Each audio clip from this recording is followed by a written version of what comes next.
give, Rastafari give, Rastafari give. Jah Alfonso again, oh, Babylon, Whirlian. Them mash up Jaja, earn them a try to mash up Jaja, plan them Whirlian. As they create them as destruction, them Whirlian. Them mash up Jaja, earn them a try to mash up Jaja, plan them Whirlian. As they create them as destruction, see look what happened in the world to them. So much innocent life gone astray. The meditation going and the vision decay. Them no read the Maccabee, them no think the right way. Well, Emperor still teach I the way. That's why I go on my knees and pray. And always remember this about day. We go burn Babylon because them have to fade away. Them Whirlian. Them a mash up Jaja, heard them a try to mash up Jaja, plan them Whirlian. And they create them as destruction. Them Whirlian. Them a mash up Jaja, heard them a try to mash up Jaja, plan them Whirlian. And they create them as destruction. To give thanks and praises for life and that. Rastafari give us shelter, he give us comfort. Me they a suffer shop the wood from the ship flock. Me tell Babylon the fire blazing hot. Me tell them say, come me not turn back. A King Rastafari and a praise to the maximum. Whirlian. No man shop Jaja, earn them a try to match up Jaja, plan them Whirlian. And they create them as destruction. Whirlian. All right, family, peace, greetings. Welcome to another edition of Baba TV Every Time Fire. And before I get started, I just want to say, this goddamn technology shit on here is driving me nuts. I'm just going to come out with it. It's driving me insane trying to get it right. But that's okay. That's quite all right that we will get through it. And it's my absolute pleasure to be in the company always of my brother here, the Bambu King Ross AD. And he's getting ready to cook. He gonna cook this evening, I'm sure, as he always does. You see that the title speaks for itself. And I'm not gonna do too much talking. Red Pill say I don't have to. So I'm going along with Red Pill. I'm doing my part on the videos here, and I don't really have anything in my spirit to say about Charlie Kirk, and I don't, I'm going to let the Bamboo King deal with that, other than the fact that we don't glorify murder, no matter who it is, even if it's from our open enemies. And we don't, I'm not going to never glorify that. I don't like a lot of the stuff that he said. And of course, I could say a few choice words. However, I'm not going to have anybody telling me what my sensitivity should be and shut my channel down on ABC and like all of the night. That's not happening. That's not happening. After observing the things that he said and how he lived his life, I'm not going to be sad at the same time, but I'm not going to glorify murder of any kind. So with that being said, I just wanted to say my little part, and I'm done. So I present to some and introduce to others the Bamboo King. Go ahead, brother. Go ahead.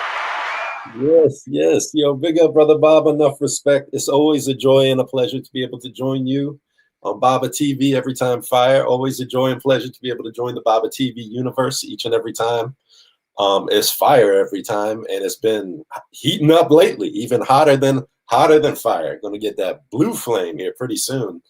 And I just grateful for you welcoming me on here and making space for me on your platform, and just so appreciate everything you do, and being there with the pulse on the street, feeling the beat, trying to be where the people are, find out what's going on in the hearts and minds of the communities around you, as well as the communities around the country and abroad, even the global community at large, because a lot of what's going on, though what we're dealing with in this particular presentation is a very sort of domestic things, it has ramifications globally and internationally, and more so than just this globe, if you want to believe that it's a globe or whatever. I do. I believe it's a sphere. But, you know, the World Wide Web, which is basically the freeway and the thoroughfare for free communication as it is at the moment.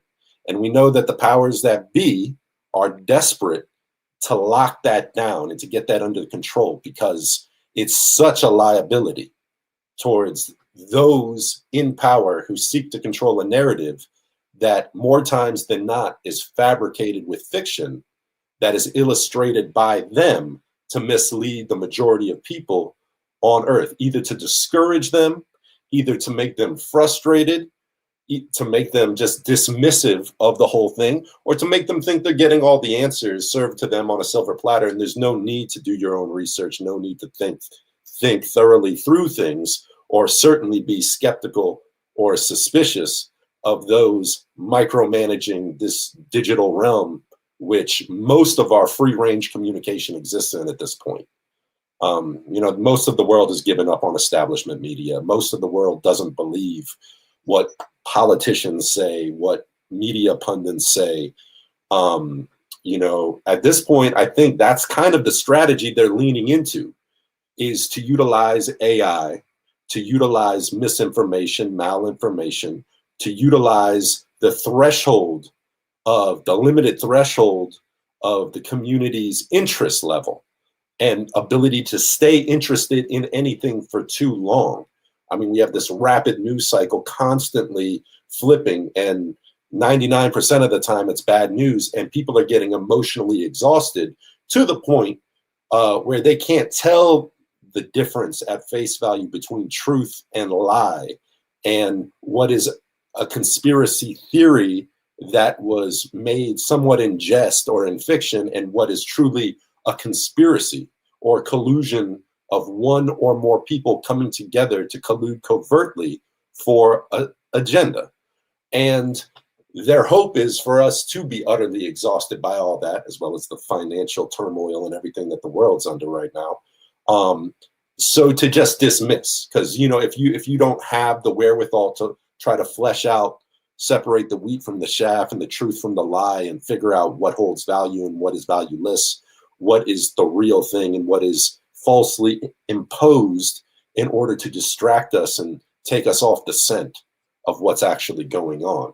So all that to say, I'm very grateful for you, Baba. I'm very grateful for Baba TV Every Time Fire. I'm very grateful that you've soldiered through the ups and downs of YouTube, the ups and downs of social media, the ups and downs of even wanting to be bothered in this arena, because it's the last bastion of hope for us to be able to speak freely with one another.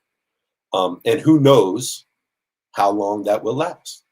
So I just want to express how much I appreciate all the work you do. And you say you get headaches from the technology and everything, but hey, look at me. This is the technology I'm working with. I got pen and paper. I'm scared to death of everything you're doing behind the wheel. So I'm just glad that you're there. I'm just glad I can sit in shotgun and run my mouth just like the good old days while you do all the driving. And so give thanks, Bob. Enough respect. And if there's nothing you want to talk about that's not relative to this subject, which is very narrow and specific, I mean, we can hop right in unless there's something you want to ask. Anything? No, you go right ahead. Okay. All right. Enough respect, Baba.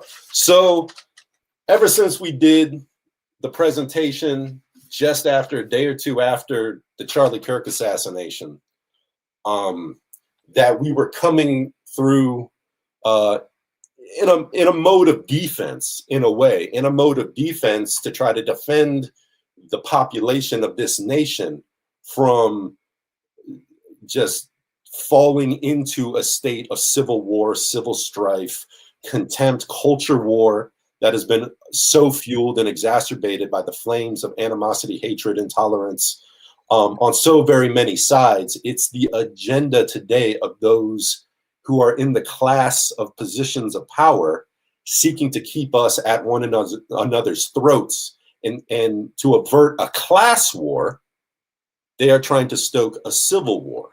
It's far more dangerous for us to have a revolution or a class war of the many disadvantaged versus the few overprivileged than it is to have a civil war, which is ultimately just us running amok on one another, running amok within our communities, them utilizing that in a way I thought they were going to do the other day with the No Kings rallies. I won't call them protests, because a protest is where you demand change, where you demand concessions, where you demand a change of the order. A rally is basically, let's come together and feel all right. There's nothing wrong with a rally. I'm not saying anyone's wrong for wanting to participate in a rally, exercising the freedom of speech and saying they don't want no kings in America. We were founded without a king. We were founded as to not have kings.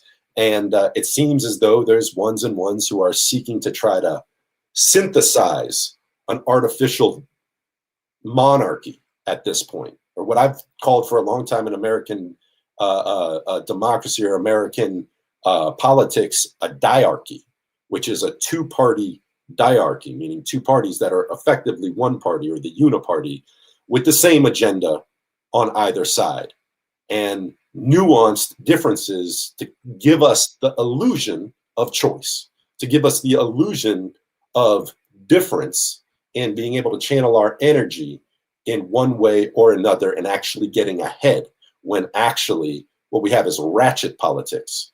The right ratchets it to the right and it locks in place. The left comes in and does not unlock it, just gives you a bunch of lip service and window dressing and superficial saccharine sugarcoating to make you feel okay about how disabled your freedom and your civil rights have become under the boogeyman on the other side, and vice versa.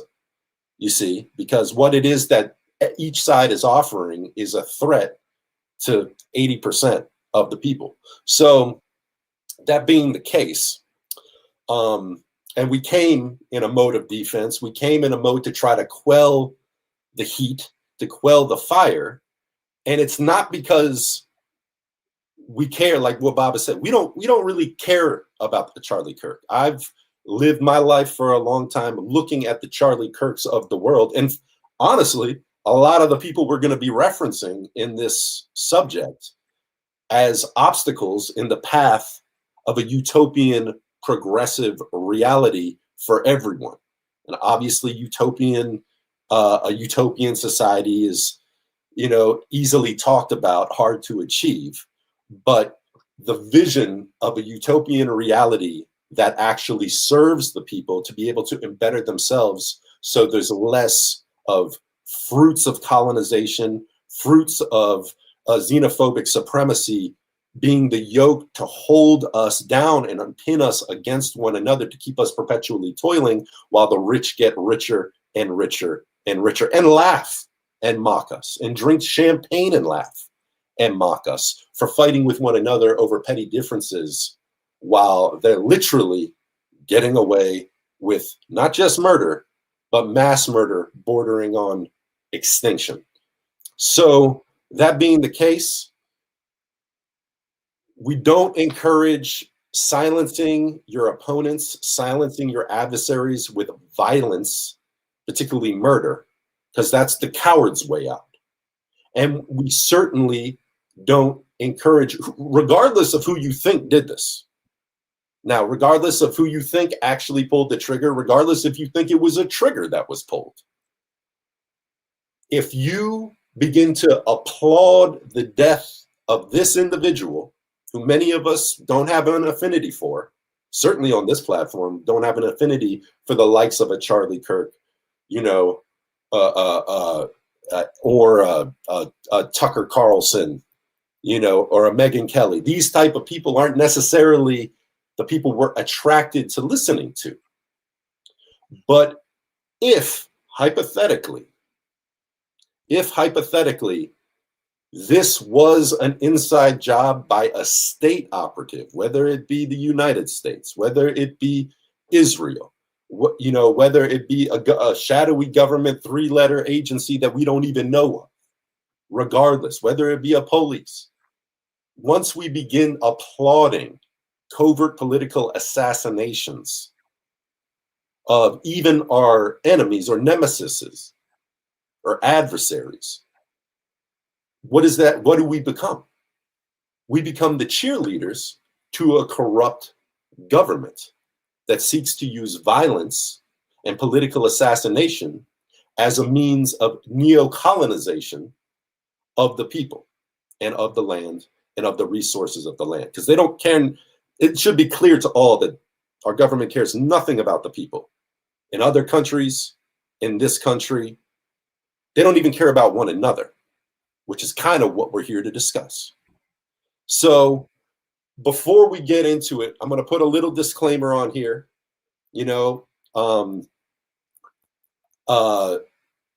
The following program may contain views and opinions expressed that are not necessarily those of Baba TV Every Time Fire, but are solely those of Selecta AD, the Bambu King, and are strictly for educational, evaluational, and analytical purposes only.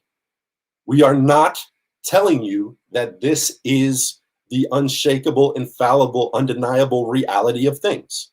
We are evaluating and analyzing different hypotheses that people have, cultivated through the release of the data we have available at the moment.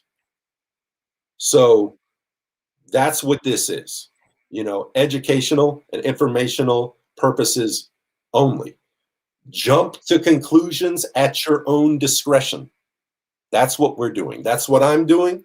That's what Baba does. That's what I would hope each and every person who utilizes social media as their outlet for geopolitics, news, relevant current event information, jump to conclusions at your own discretion, arrive at conclusions at your own discretion through verifying and evaluating the data presented on this program or others, not taking everything as undeniable fact, because we're just looking at it. And because so much has come out since we did that just over a month ago, and so much is bound to come out. I mean, there's shows that are live right at the moment that are revealing far more than I'm about to even relate to you. This is how fast this is all popping off. So what I've tried to do is I've tried to section out what we're about to talk about from the timeline of verifiable information that we have from reliable resources that have not been retracted, that we can analyze to understand why the conclusions people are jumping to at the moment are why the jump is happening.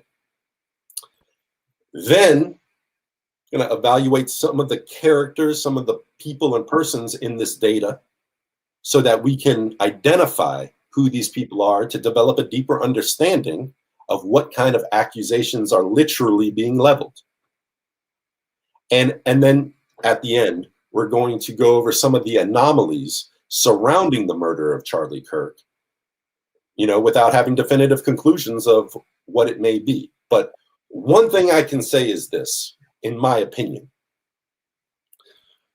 the establishment, the narrative of the establishment of the government, of the FBI, of Kash Patel, of our government and our media, mainstream establishment media, that they've given to us surrounding the assassination of Charlie Kirk, easy peasy pudding pie type of nice and easy type of evidence, or so they would want us to believe, is probably the most unlikely and unrealistic theory that's been put out here thus far. I mean, it's pretty absurd and ridiculous to some level at this point that they're, basically baiting us to accept things like miraculous magic bullets and Man of Steel with dense calcium, dense bone density that prevents 30-06 bullets from being able to not just penetrate through the back of a person, but just getting under the skin of a person. I mean, it's just the excuses we're hearing that are supposedly conveyed by the surgeon who treated Charlie when he arrived at the hospital, from Kash Patel and the FBI. It's very, very unrealistic. So before we get into all of that, I've tried to put together a timeline because what seems to be happening, the theory, some would call it a conspiracy theory, because it is a theory about collusion or conspiracy about how this happened, who did it, and why, shall, remain a question after we're done with this program. But I've been trying to organize a timeline of why it is that so many people are jumping to the conclusion that for some reason, Israel and Netanyahu specifically, Bibi the butcher of Gaza, Bibi the butcher, bloody Benjamin Netanyahu, has anything to do with Charlie Kirk's assassination. And why are people blaming so much on Israel? Is it just dyed-in-the-wool, stereotypical, generic anti-Semitism, which has been extremely out of fashion in the public eye for a long time, up until the last few years? And it seems as though the explanation delivered by the FBI and by the establishment media has failed to satisfy. It's failed to satisfy even the people, the MAGA movement, or the conservatives, or the Republicans, or the young Republicans, young conservatives, or libertarians. Anyone who has an inclination of admiration for Charlie Kirk and his message and method of delivery and his points and ideology that he stands on, anyone who has an affinity for that, not everybody, but many who you would be inclined to assume would go for the explanation of a radical, leftist, homosexual, 2S LGBTQIA plus, I believe that's where it's at now, lone gunman who was so full of hate for a Charlie Kirk that his method of silencing him was by assassinating him. This is an explanation that most of the followers of Charlie Kirk would likely get behind very easily, and some of them have, but many of them haven't. And many of them are rising with more and more and more questions than answers are being presented. And the more answers are being presented by Kash Patel, by Dan Bongino, by the FBI, by the investigators of the case, including observing the last two trial court dates that he had in court, where he wasn't in court, he was by short circuit in a court via videotape. Many people aren't even believing is a live actual interaction between the judge and Tyler James Robinson himself. I don't know. But I find it interesting that the people who this explanation was literally crafted to please aren't pleased by it. And the more answers they receive from this verifiable outlet, the intelligence agencies of the intelligence and security agencies of the United States of America, the less satisfied they are with the explanation, and the more questions they begin to have. And the more questions you begin to have, the more questions you ask. And the more questions you ask, the more stuff becomes apparent, and the more anomalies become apparent that make you really question, are all of these coincidences really just of natural happenstance or circumstance? Or is there a lot more here that's either going unexplained by the FBI, by the police, which is, hey, they're not They're not supposed to give you all the information before they have a real court case. So there is that. But it's these anomalies are just stacking up.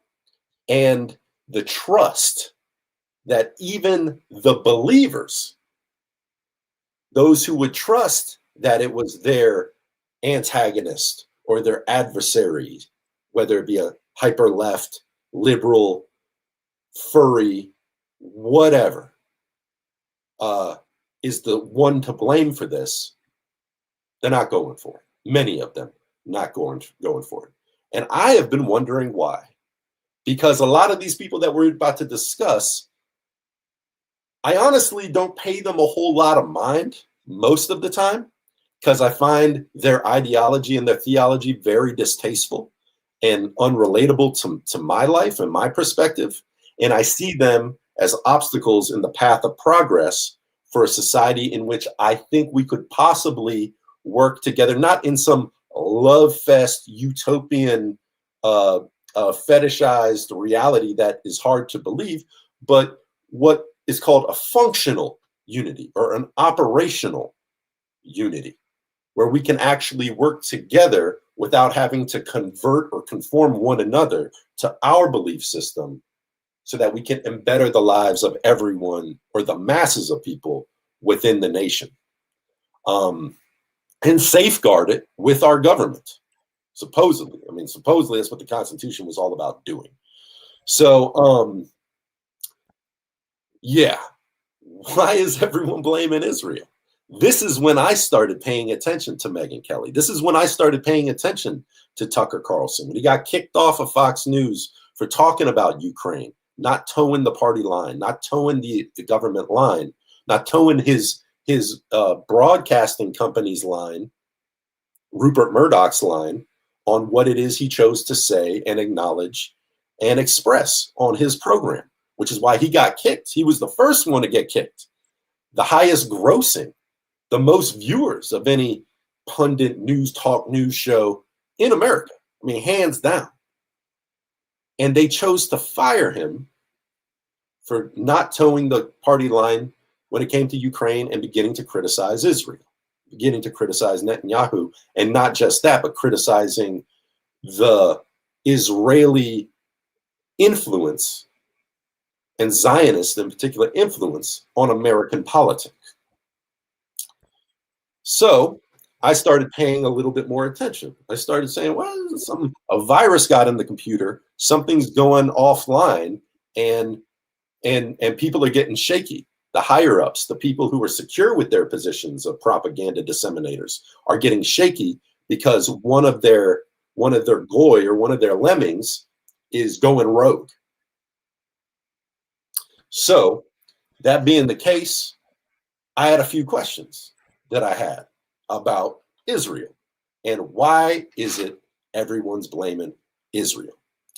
And before we just launch into all the reasons why people think it's Israel, we're going to walk you through the timeline of when I first started paying attention to Charlie Kirk and him deviating from the path of the propaganda, or as it's called in Israel, hasbara, which means explanation. It's Hebrew for explanation, which ultimately is just Zionist propaganda, disinformation that's fed to Gentile or Goyim or Americans or Europeans who aren't so indoctrinated with Zionist philosophy and methodology of colonization of the region they're in, that would maybe be questionable of the conduct of the so-called chosen of God and the most moral military in the world and the only democracy in the Middle East, and all this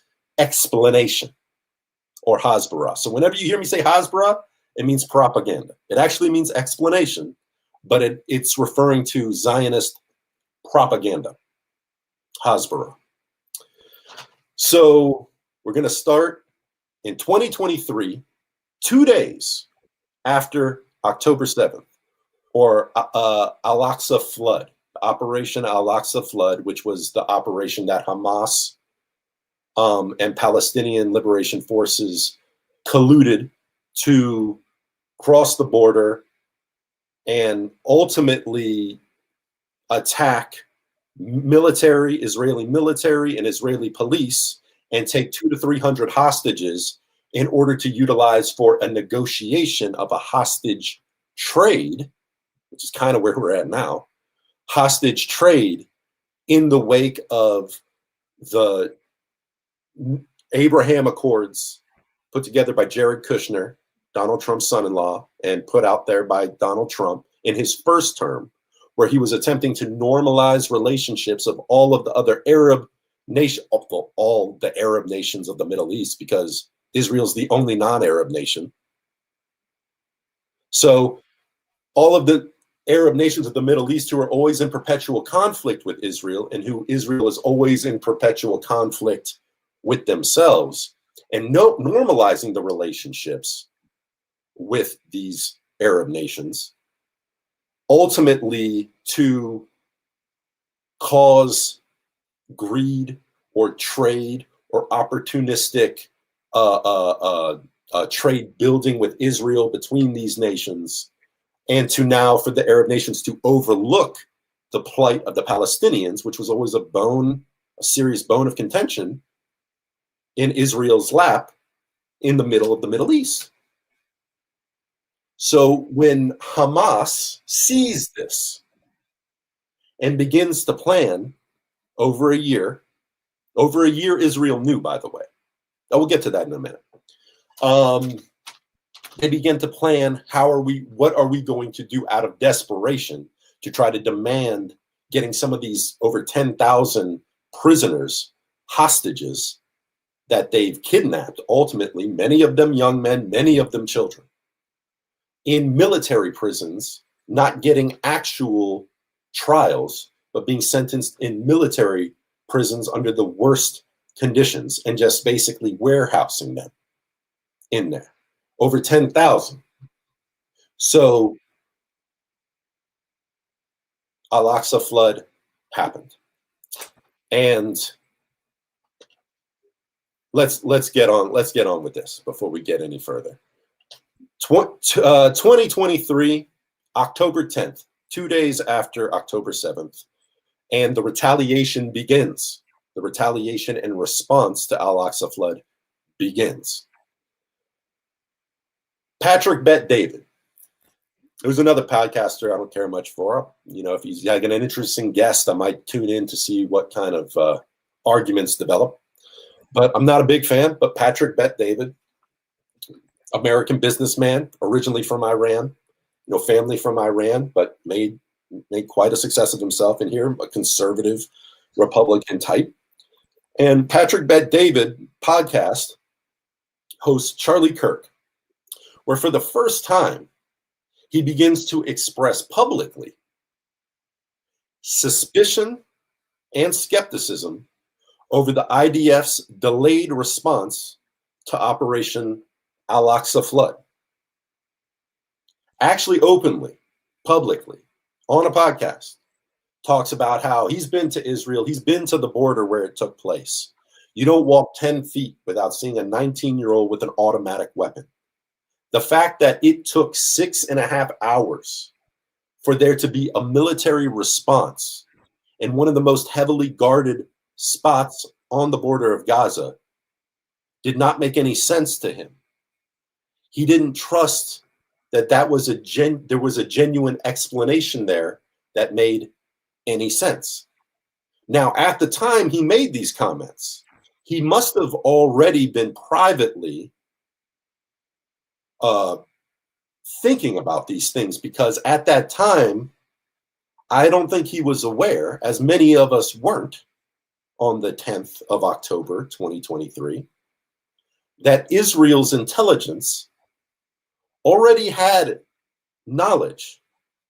The Mossad already had knowledge, was already given knowledge from the CIA, from Egyptian intelligence, from the Mossad themselves, from their plants within Hamas, knew a year before October 7th of a plan being developed and obtained a copy of the blueprint of said plan. of an invasion, an attack, a siege, and hostage appropriation. They knew that Hamas wanted to come in and basically kidnap 200 to 300 people, Israelis, and use them as leverage in a hostage negotiation. They knew this a year in advance. 2 weeks in advance, they had forewarning of the assembling and mobilization of the plan, initiating 2 weeks before October 7th. The night before, they had communications from their inside plants, agent provocateurs, COINTELPRO, as well, informants, implanted informants, confidential informants, as well as Egyptian intelligence, talking about they're on the border, they're assembling, they're mobilizing. This is happening. This is the night before October 7th.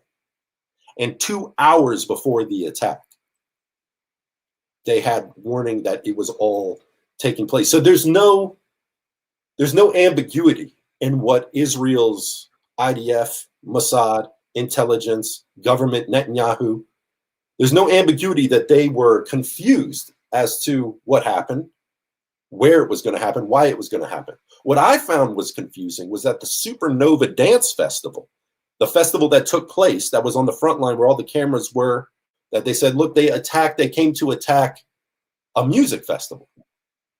That music festival was moved by the promoters at instruction of the government to that location from a further away location out of the way. It was moved to that location the day before, 2 days before.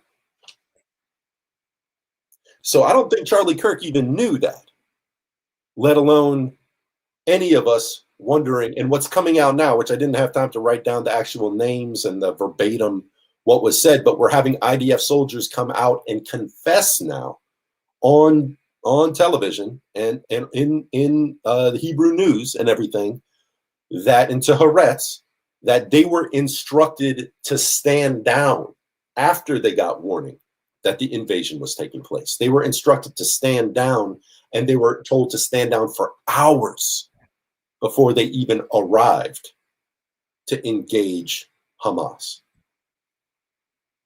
Once again, 6.5 hours, which is something that Charlie Kirk just did not seem to understand, considering he'd been there and he's far more familiar with the conduct and the methodology of intelligence and the military, and what a militarized zone it was, and how he's never been a shortage of troops there when he was ever there. So October 10th, Patrick Bet David podcast, and the dates are going to be important because we're going to start looking at them here in a minute in a different light. October 10th, Patrick Bet David podcast. Charlie Kirk expresses skepticism and suspicion over IDF's delayed response to the Operation Al-Aqsa flood. Jump forward from 2023. Keep in mind, man, Charlie Kirk is a diehard Zionist Israeli loyalist. He's an evangelical Christian. The evangelicals are the ones who subscribe to the Schofield Bible interpretation of Christianity, which is just basically a bunch of hogwash and a bunch of narration by fundamentalist, Eurocentric reevaluators of biblical history in order to justify and substantiate the rapture, which is a mocked-up, made-up prophecy developed in 1830 and then promoted through the release and published release of the Schofield Bible in 1909. You see, there was no talk of a rapture and all of this stuff. I mean, there's talk of Armageddon and Revelation and all that, but there's no specific talk of the rapture and all of the stuff that the evangelicals cling to, especially the need for Jews to return to a land called Israel in the Middle East, to knock down the Temple of the Dome of the Rock, Al-Aqsa Mosque, knock down the Temple of the Dome of the Rock, which is a mosque right now, which sits upon the stone that supposedly Abraham went to sacrifice his child, but the angel stopped his hand, which is a big pillar in the Judeo-Christian Abrahamic faith system, this story.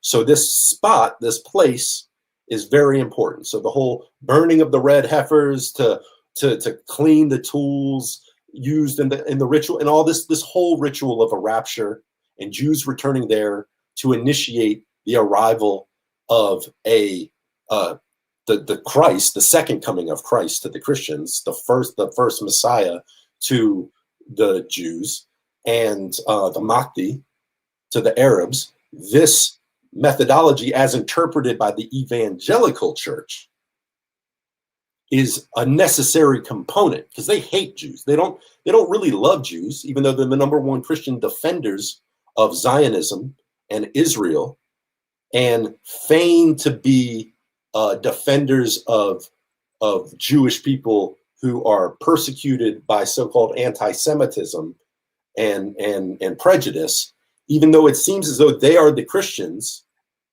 that seek to defend Jewish people from that. The evangelical history of their relationship with Jewish people, as it were, is not a very savory history at all. And a lot of the mythology surrounding it is ultimately Cliff's Notes. So all these Jews can go to Israel so that our second coming of Christ can come and slew them. Those who call themselves Jews and are not, but are the synagogue of Satan, and need to be wiped off because they're the descendants of those who killed the Messiah the first time around. This is what they believe. Once again, we're talking about a bunch of theories that may or may not be true. I do not seek to verify nor deny any of the claims in this video. We're just discussing what fanatical people tend to believe when they desperately want something to make sense to them. That's what we're talking about. So, Charlie Kirk, always been a defender of Israel, always been a friend of Israel, condemning Islamophobic, hates Arabs, hates Islam, sees Islam as pagan and heathen, sees Yoruba and Ifa as pagan and heathen, sees anything that's not, evangelical Christianity and or contemporary Judaism, modern Judaism, as completely abhorrent and disgusting and counter to what it is he believes in. He believes is good for himself, good for the world, good for the planet, good for each and every man, woman, boy, child, mother, father, sister, brother, or other. It's his way or it's the highway. Some people might disagree with that, my interpretation of that, him being that type of person. But ultimately, from what I've heard him, the way I've heard him talk deplorably about African faith systems or Islam in general, or African people in the West, or Arabs, or anyone who's counter to what it is he chooses to live his life like, LGBTQIA plus people. He sees these as all problems, probably in a very similar way. I see him as a problem for us being able to come together and overthrow the oligarchy and aristocracy and get back to a lifestyle secured by a government there to protect, and military there to protect people who want to grow food without poison, who want to have free and fair trade without exploitation, who want to have food, clothing, shelter, education, healthcare for every man, woman, child in the nation, to take care of the elderly and to protect the children. I see him as an obstacle in the path of us getting there, whereas he probably sees me in the same light, and certainly sees Arab Muslims and African Yoruba priests and anyone who's counter to his evangelical interpretation of reality. So we went from 2023, 2 days after October 7th, where he's on the Patrick Bet-David show, uniquely talking discouragingly about, what happened on October 7th in a way that seemed orthodox for him as a fervent supporter of Israel. In 2025, May 2nd, this is when things really start snowballing into something, well, into what you saw happen. 2025, May 2nd, Charlie Kirk writes a letter, pens a letter, it's probably on email, pens a letter to Netanyahu, specifically, directly. Pens a letter to Netanyahu reminding him how much of a friend he's been to Israel, how loyal he's been to Israel, and how much of a supporter he is to Israel and the Zionist project of Israel.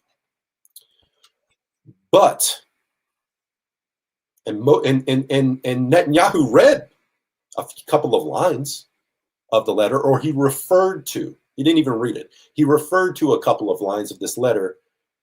September 11th, the massacre death ritual day. September 11th, which was the day after Charlie Kirk's assassination. Ironically, Netanyahu took to the establishment media, took to the mainstream conservative right-wing media in the United States on a proclamation of innocence campaign. A proclamation of innocence. He felt so compelled to interject into the reeling of an open-air assassination of a political activist. Like I like to refer to him, he's kind of like the white racist Malcolm X of today. Not that I would ever put him on the same level, but to white people, to young white conservative people who don't want to take the blame for the current condition that the whole planet is in, they look to him as this sort of political, messianic political savior, in the way many Black people looked to Malcolm X at the time of his assassination. So while everyone's reeling, he's trying to get the camera, Netanyahu, trying to get the camera rolling on him, talking about what a friend Charlie Kirk has always been to Israel and how he invited Charlie Kirk to Israel, wanted to invite Charlie Kirk, and he did invite Charlie Kirk, which we'll find out in a minute, invite him to Israel, which he wasn't able to do in the way that Netanyahu spoke. Now, a lot of people are upset that he didn't choose to read that letter in its entirety, because that letter was very revealing of some things and relationships Charlie Kirk was having with Israel and Zionist donors and Jewish donors and Netanyahu himself. That wasn't this love letter to Israel that Netanyahu was leading us to believe was his last communication, direct communication with Charlie Kirk. You see. So May 2nd, and I'm trying to give you guys all the dates. I really was trying to give you the names, trying to give you the dates. Like I said, I'm technologically impotent. I'm terrible with this computer other than just using it to store my music. Maybe one day Baba said he's going to give me the lesson now. He said he's going to take me back in the lab. He's going to show me how to be able to bring stuff to the light of this stream that we do so we can hopefully step into the 20th century on our way to the 21st century, which I'm really lagging behind in myself. So please bear with me, And but we're going to give you the dates and the names the best we can in this timeline. May 2nd, Charlie Kirk writes letter to Netanyahu reminding him of how much of a loyal supporter he is of Israel, but how Israel's negative PR or public relations, or including Hasbara, including propaganda, including dismissing the perspectives of others, plights of others, how Israel's negative PR, especially attempting at censoring speech, is damaging their cause and driving down support for the Zionist project in the U.S. and globally. So that was pretty much what his letter was to Netanyahu. Like, look, all of this trying to censor free speech, like I'm trying to give the talking points. I'm trying to give the Hasbara talking points to the youth.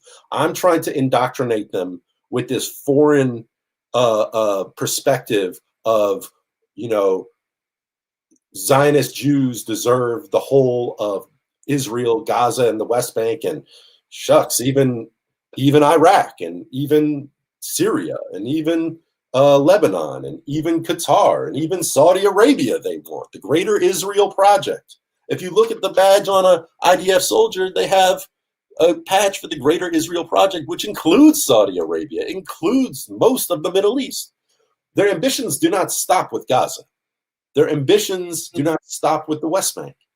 Their ambitions grow because this, the Israeli Zionist project, is a primitive, old world colonization program fought with space age weaponry. It's old world colonialism with space age technology. That's why it's so devastating and so damaging. And that's why so many of us are turning a blind eye and a deaf ear to the plight of those who we can see in front of ourselves are massacred unjustly in their own homeland, in their legitimate homeland, by people claiming the identity of the predecessors of the people they're murdering. So, yeah, it's an issue for a lot of people, but surprisingly not as much of an issue as you would think. In fact, in the last 2 years, since it's become so mask off, and people, including the UN, and people, including the International Criminal Court, International Court of Justice, have no choice but to look at this. There's something that all the donations that Israel has given these puppets isn't enough to buy back their soul. So there's something about the humanity and the lack thereof of what's happening in Israel that even people who would normally turn a blind eye and a deaf ear when it came to actually standing up for the underdog, standing up for those in the right against those in the wrong, and literally supporting the oppressor. You know, there's something happening. There's a virus has gotten in the computer, and now things are shaking up. And it's not necessarily a virus. It's called conscience is eating away at you. For all those who weren't aware of this a long time ago, conscience is beginning to eat away from you. So people are turning against Israel in droves. I've heard from Megyn Kelly and a few other people that right now support for Zionist Israel in this conflict is virtually non-existent in the Democratic Party. I'm talking about the constituency. I'm not talking about these bought and paid for political propagandist, professional politician, insider trading ghouls of corruption. I'm not talking about them, but even them, they got their finger in there. They're feeling the temperature. They're looking at where the tide's going. They're trying to navigate how they're going to steer into whatever happens and without looking like the devils that they are and pledge allegiance to. So the constituency, the voters, the base of support is virtually non-existent for Israel at this point on the Democratic Party. And on the right, under 30 years old, is in the single digits on the right. So they're panicking. Israel is panicking. Netanyahu is panicking. The IDF, you know, they're doing what they're told. But those in positions of power, the Itamar Ben-Gavirs, the Bezalel Smotriches, these Likudniks, or ultra-hard right extremist fascists, basically, violent fascists, who are steering the ship and directing this whole onslaught of genocide. They're sweating. because they need the United States to turn a blind eye. They need the United States to turn a deaf ear. They need us to not have any hope or any consideration or any empathy or any compassion, certainly no defense. They don't even want us to be sympathetic to what's happening to the Palestinians. So, that being the case, they're worried, and they need more than ever a Charlie Kirk to be thumping the pulpit, spitting out Hasbara talking points to indoctrinate the minds of the young white conservatives and anyone else dim-witted enough and self-hating enough to subscribe to something that's so on its face abhorrently hypocritical, wrong, and ludicrous. So, and Charlie Kirk has been that weapon for them, has been that useful tool for them, has been a Christian. Because it's one thing for Jewish people to have this unwavering loyalty towards the Zionist project, whether it's in Israel, where it's something like 82% of Israelis think that they should just wipe out Gazans. It was in Haaretz the other day. 83%. And then 64% think that they should do them like Amalek, which means kill the men, the women, the children, the goat, the donkey, the dog, the baby. Everything. Wipe it out. Wipe them all out. Wipe them off the earth. Wipe out their history, everything. 65%. Or 64%, I think it was. So it's like, it's one thing for people with an invested loyalty to subscribe to such an abhorrent ideology, philosophy, and theology when it comes to sacrificing human life and the well-being of others for the selfish benefit of a lie.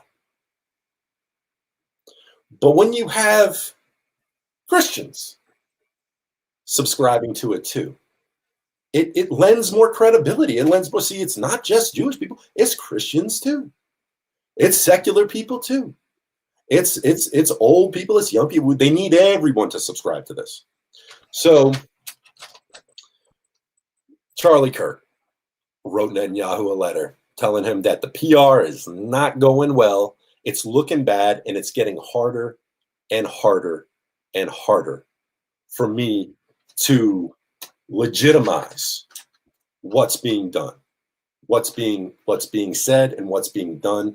And we're going to play a clip of Tucker Carlson talking about more of what Charlie Kirk would talk about in private, where he was disgusted over the 2-year period of the war up until he was assassinated, of what Israel was doing in Gaza, of what Israel was, the horror that Israel was unleashing in Gaza. And something tells me, because he was an inquisitive mind, that he found out a little bit more about them having the blueprint for over a year, and knowing weeks beforehand what was going to happen, and knowing hours and even a day beforehand that it was about to happen. And somehow, as though it was strategy, the area which a human shield of a festival was pushed into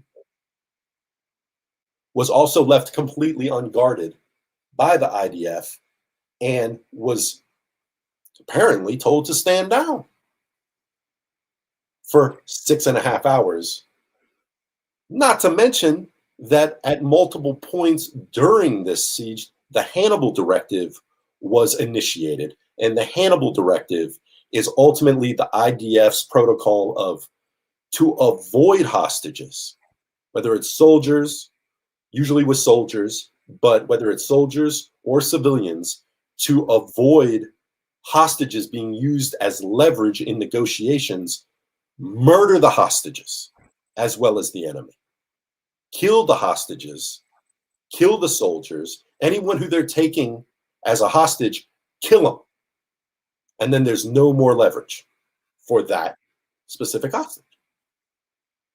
So the Hannibal Doctrine is coded into the conduct of the IDF. It's their protocol. It's their doctrine. And it was initiated at least 3 times if not more, during that period. What's coming clearer and clearer and clearer is that the majority of the deaths, the 1,139 people that were killed, and many of them, I believe it was nearly 400 were soldiers and military, which is who they were attempting to target. But quite a few were of Israelis died as a result of the Hannibal Directive, was killed by Israel, by the IDF, tank shells, Tomahawk missiles, Hellfire missiles. You see, these people were burned up, cars burned up. You can't do that with a bunch of guys in sandals on hang gliders with machine guns, the occasional rocket launcher, blowing up banks of cars. It doesn't happen like that. But the weaponry that was used after 6.5 hours of allowing things to fester was bodacious. And you saw what happened. So as I was learning these things, I have no doubt that Charlie Kirk was learning these things and becoming way more critical and skeptical of the conduct of the IDF and the plan of Netanyahu's war cabinet in this moment and in this instance. And that's just about October 7th. It's not about the I mean, I'm going with hundreds of thousands at this point. I mean, the last number I heard that seemed like realistic, which we will probably find out within the next couple of years as being more accurate as they triangulate missing people's unidentified remains, identifiable remains, looking at the geography of the living space and the amounts of munitions used on these people. Was it Jessica Albanese said that these the last number was 680,000. And when they talk about 61,000, where it's been resting between like 48 and 61,000 for like the last year and a half, it's because when you can't identify people, when people are burnt to a crisp, when people are buried under the rubble, the only people they've been able to identify is 61,000. And there's claims that both sides were underestimating how much it was. One, because the IDF didn't want people to see how monstrous it was going. And the Gaza Health Commission or whatever, I'm trying to remember the name of the Gaza Health Ministry that actually was calculating all of this till it was just, couldn't do it anymore, was undertolling it because, Hamas didn't want people to realize how annihilated they were getting so fast and so mercilessly by Israel. So, and I remember the Lancet study that came out about 8 months ago, where they were talking about 186,000. They had verified that there's most likely 186,000 dead for sure, at a time when they were talking about 40,000 in the mainstream media that everyone just parrots, the Associated Press, and then everyone just parrots that. So they were talking 186,000, and then within a month after that, they claimed it would easily be over 200,000 at that point. So that was in the Lancet, the health journal, the Lancet. And that was like 8-9 months ago that was what was being talked about. Now they're talking hundreds of thousands. All right. So that was May 2nd that he writes Netanyahu the letter. May 2nd, 2025. And then in late May, just later in that month, was when Charlie Kirk reached out and contacted Bill Ackman. Bill Ackman, who's a Jewish American billionaire, hedge fund manager and political investor, donated to Trump this last election. Didn't the time before. Used to donate to Obama and Hillary and different ones. Donated to Trump this last time. You see, because it's all a game. It's a game of control. So late May 2025, Charlie Kirk contacts Bill Ackman, informing him that, quote, conservatives, in particular young ones, are getting tired of defending Israel, end quote. And this is very concerning to him. So that was in late May. So he's obviously in May of 2025, he's voicing his grievances about the PR and the feedback that he's getting from his young followers, because Charlie Kirk was a darling of young conservatives. He was a useful tool for recruiting. He was like a missionary for young conservative American Republican politics, getting young people interested in being on the side of the rich and wealthy and the haves, doing nothing at all for the have-nots, manipulating the government to be able to keep more than their fair share, while the majority of working class and overtaxed are bled dry on their way to the grave. I mean, that's always been my interpretation of the stripped down conservative principles. And sure, we can debate different things at a different time, but like, that's who Charlie Kirk was. He was a messiah missionary for the Republican Party and a defender of the Zionist Israeli project, and not just the Zionist Israeli project, but the Zionist manipulative control over American politics. Safeguarding that, defending that, not criticizing that, which apparently he was criticizing privately, and began to start communicating with the leader, the prime minister of Israel, and major billionaire donors to his organizations and others, Bill Ackman being one of them. So that was at the end of May that he communicates with Bill Ackman, and they discuss putting together a meeting, putting together a group meeting of, because what Bill Ackman's response to him is, what we need is a bunch of young Charlie Kirks. We need a bunch of young Charlie Kirks to be able to tour around these universities, because you're only one man. We need the young ones to step up and start going around and debating people, as well as you do with Hasbara Talking Points, and start giving these college students awareness of why it's important for them to support and defend Israel and Zionism at any and all costs. Because they need that. They desperately need that.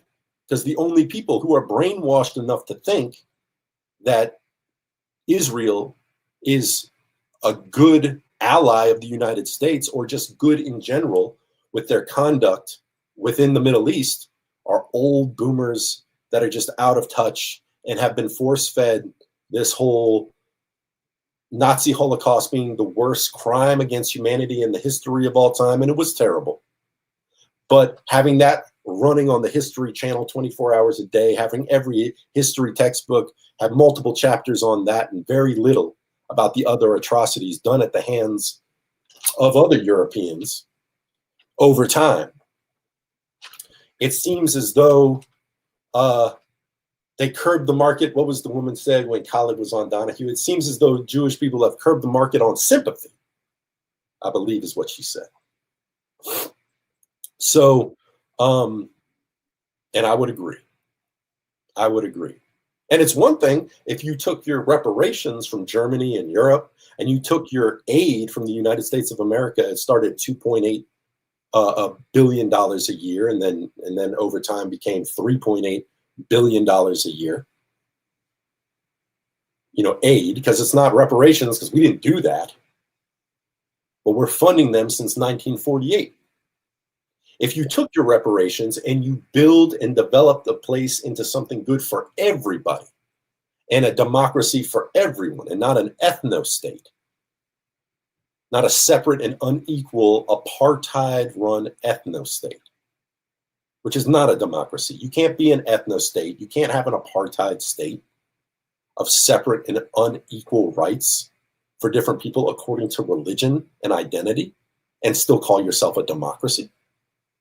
That's hypocrisy. That's what that is. So Bill Ackman said, I want you to work on getting a group of influencers, conservative influencers together, and young people, young inspired people that you can basically indoctrinate and anoint into the order of brainwashing young people into pledging allegiance to Israel and their undying and unwavering and unquivering relationship with the United States government, regardless of how the majority of Americans feel about it, regardless of all the hangups Americans, whether you're libertarian, liberal, politically atheist, religiously atheist, it doesn't matter.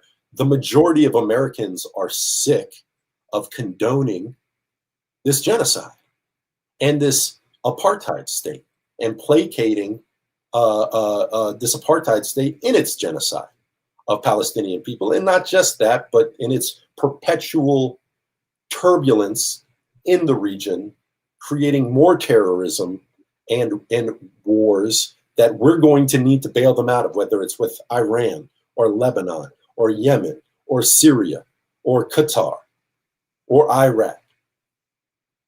You know, like this is a big part of the issue of why many Americans, regardless of their faith system or political ideology, are really, they see Israel as a liability. Israel is a nation full of fanatical zealots who are craven, violently craven, and not only do they practice the Hannibal doctrine when they're worried about hostages being taken, they kill their own, but they have what's called the Da'iya doctrine, or the Da'iya protocol, which is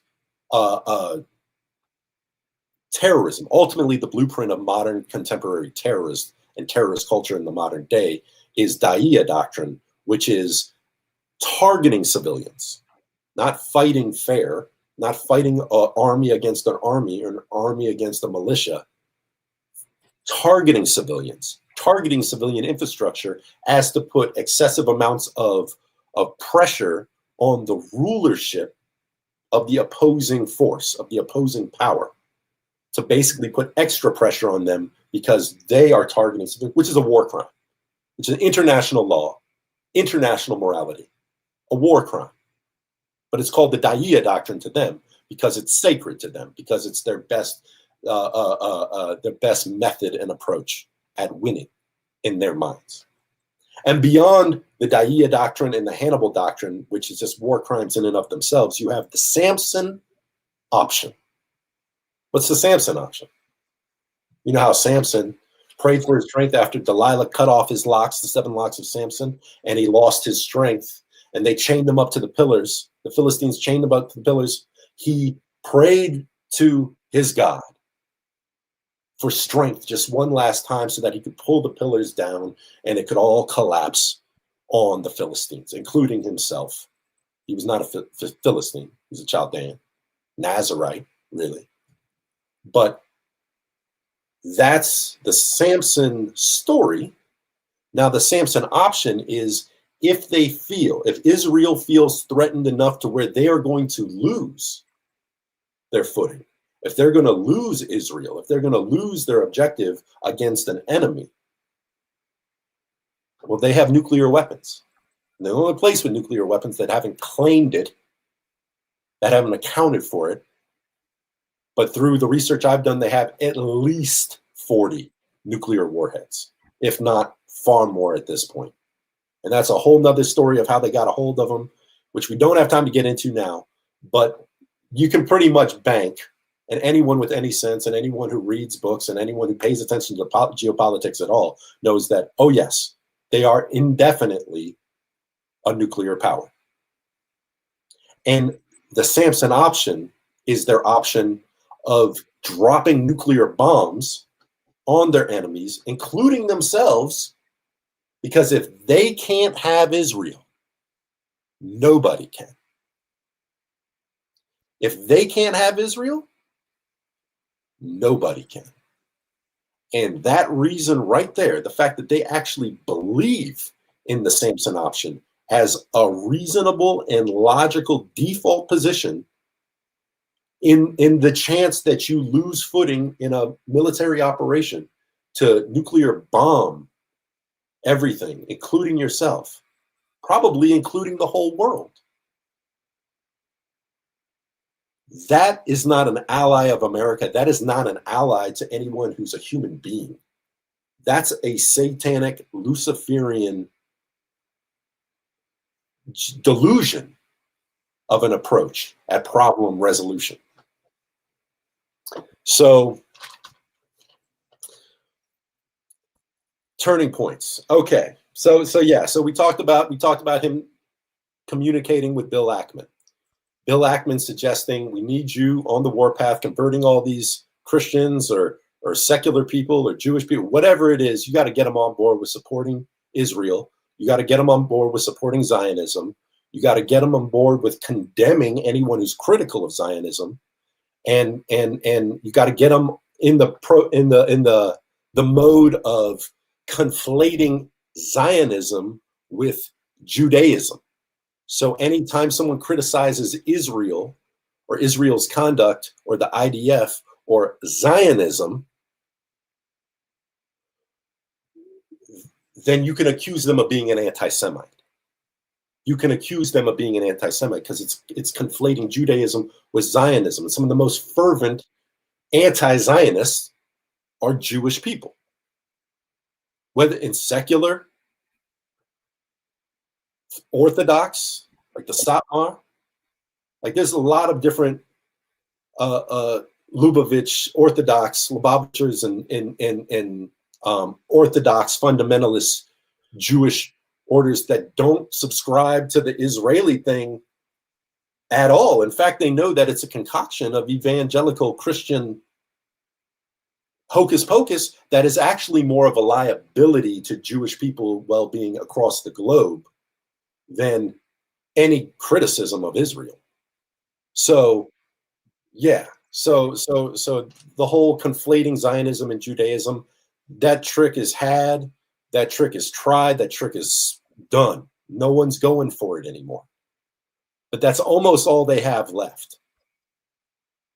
You know, which is why Larry Ellison just bought TikTok, which is why he just bought HBO and Warner Brothers and Paramount, which is why he just bought CBS and just for $150 million just bought Barry Weiss's, is another Zionist so-called establishment media wannabe, Hasbara propagandist disseminator, gave her $150 million for her e-blog of the Free Press is her organization. And now she's going to be head editor-in-chief of CBS News. So,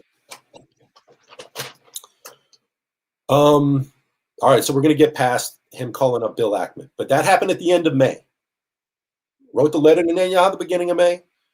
Contacted Bill Ackman at the end of May. He's got concerns. Charlie Kirk has concerns because he's hearing it. He's having his student, when the student becomes the teacher now, and his students are now challenging him on his upholding these illogical and immoral rationalizations of Zionist Israel. And he's having a harder and harder time wrapping his tongue around enough Hasbara lies to force feed these people to see things his way. And now he's starting to weigh his not just Jewish donors, but Zionist Christian donors. Remember, he's an evangelical Christian. There's more evangelical Zionists than there are Jews in the world. So, you know, that's why it's not just AIPAC you got to look out for. You got to look out for Kufi, Christians United for Israel. You see, because it's coming from both sides. It's coming from every side. So, all right. Bill Ackman. We're going to get back to him in a minute because he's going to come back up. He's an important character in all this. But we're going to move from April, May, June, July.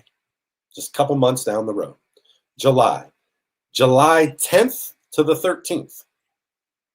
From July 10th to the 13th, Turning Point USA, which is Charlie Kirk's organization, supposedly valued at $80 million at the time of Charlie Kirk's assassination. This guy was no small fry.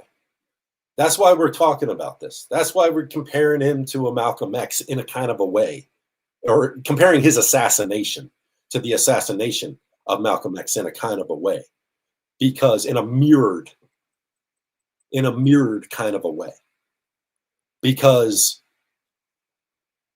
this stuff is significant. This is why we don't just run out and start clapping our hands and singing praise when someone we don't like dies, especially if there's any questions about a deep state operative doing it. Because why?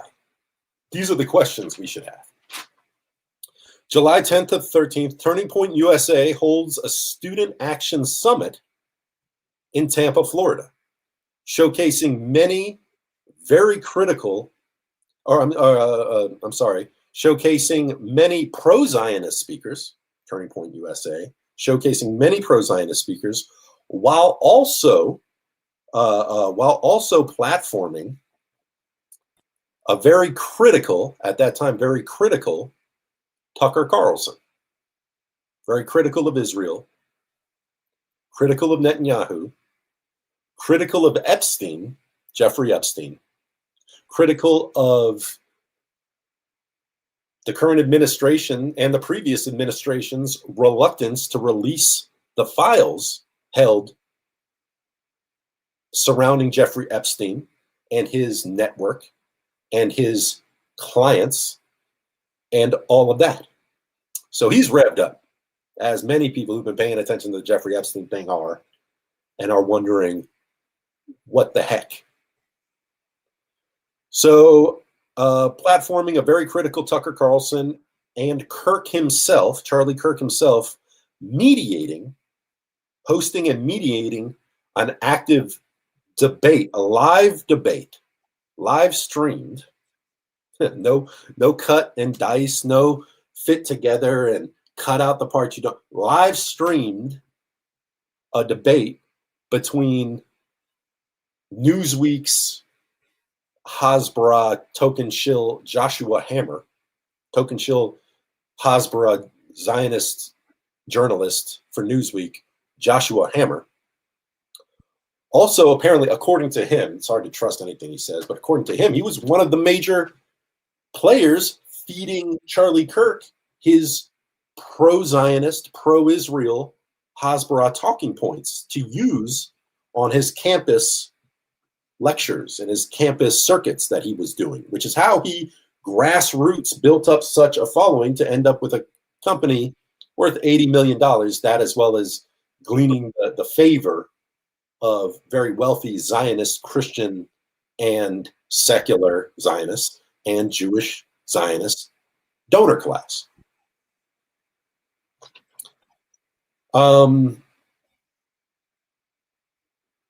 So Charlie Kirk hosted the live debate between Zionist propagandist Joshua Hammer and Jewish American anti-Zionist Jewish American libertarian comedian, stand-up comedian, and podcast comedian named Dave Smith. I like Dave Smith. I don't agree with him on certain things, political things, and his sort of real ultra-conservative libertarian, I did for myself. You got to pick yourself up by your own bootstraps. No one has any excuses. Rah, rah, rah, rah. No compassion, no sympathy, no understanding to the sort of rancid fruits of colonialism and taking accountability and acknowledging a sense of reciprocity or reparations needing to take place in order to have a respectable unity with your former oppressive class. But that's a whole liberal libertarian debate that someone else can have, because we got too much to deal with right here.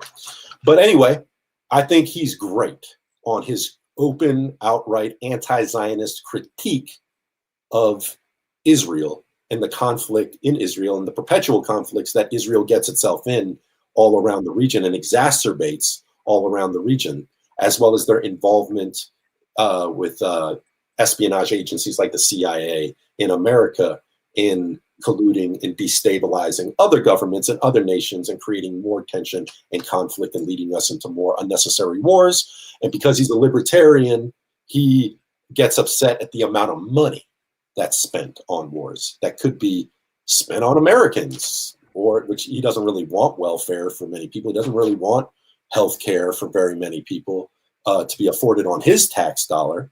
That's where we kind of vary a little bit. But, you know, I'm proud of him for being such an articulate, great communicator when it comes to criticizing Zionist Israel and its conduct in the world today, as well as his critique about our involvement and the CIA's involvement, the US's involvement in the role of exacerbating the Ukraine conflict to the point to where we're at the brink of a third world war with Russia, completely unnecessarily, all provoked by the United States and our intelligence agencies' influence and involvement in the Maidan coup of 2014, where we literally pushed out, you know, funded, promoted, armed, enticed a coup in Ukraine to push out the Russian sympathizing democratic government of the time in place for our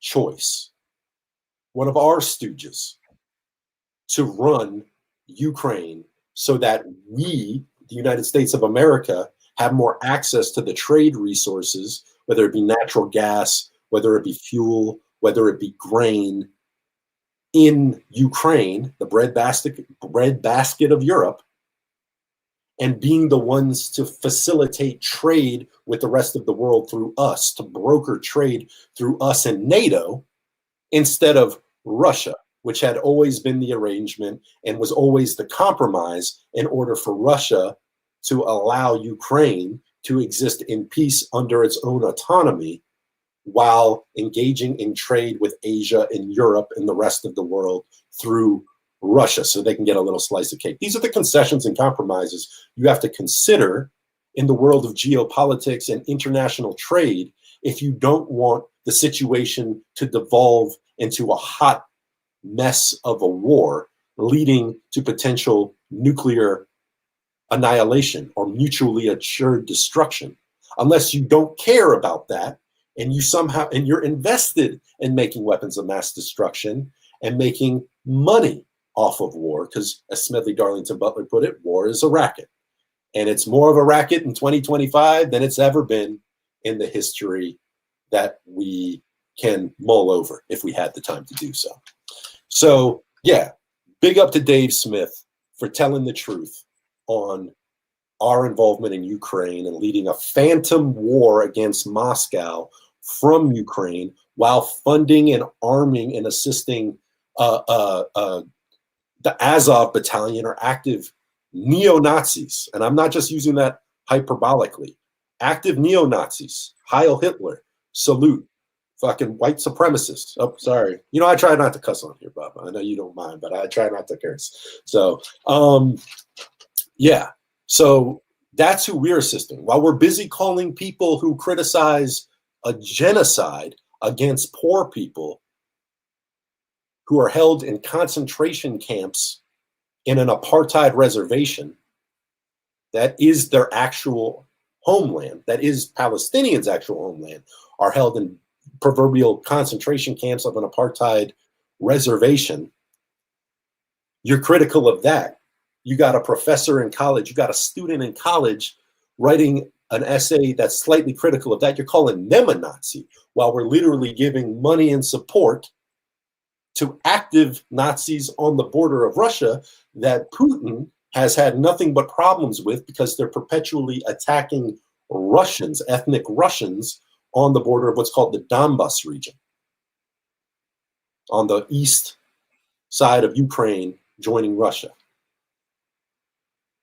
And all because we don't want to give up on the idea that somehow Ukraine can be accepted into NATO, which is ultimately our trade organization, to micromanage and broker trade from all these former Slavic, former Soviet Union nations, while we can arm munitions all around the border of Russia, as well as building biolabs and do gain-of-function research and biological warfare experimentation on the border of Russia.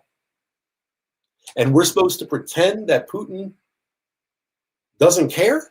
Like, that's not a threat to his position? That's not a threat to his nation? So anyway, big up Dave Smith. And Dave Smith mopped the floor with the crack of Joshua Hammer. Mopped the floor with him. Dragged him, unedited, live. You can go watch it. Go watch the full debate if you want to. Joshua Hammer versus Dave Smith. And it was the Turning Point Student Action Summit that took place in Tampa, Florida. That was 2025, July 10th to the 13th. It was like the second week of July. Okay. And big up to Dave Smith for crushing that guy. And he crushes them all. He crushes them all. Every time he gets on there, which Israel knows. Israel, that's threatening to Israel. That's threatening to Bill Ackman. That's threatening to Larry Ellison. That's threatening to all these billionaire investors and anyone who's invested in the Zionist project and the Greater Israel project moving forward, including Trump. Because you know it ain't MAGA. It ain't Make America First. It's Make Israel Greater Again. He's working for Miriam Adelson. He's working for his Zionist donors himself.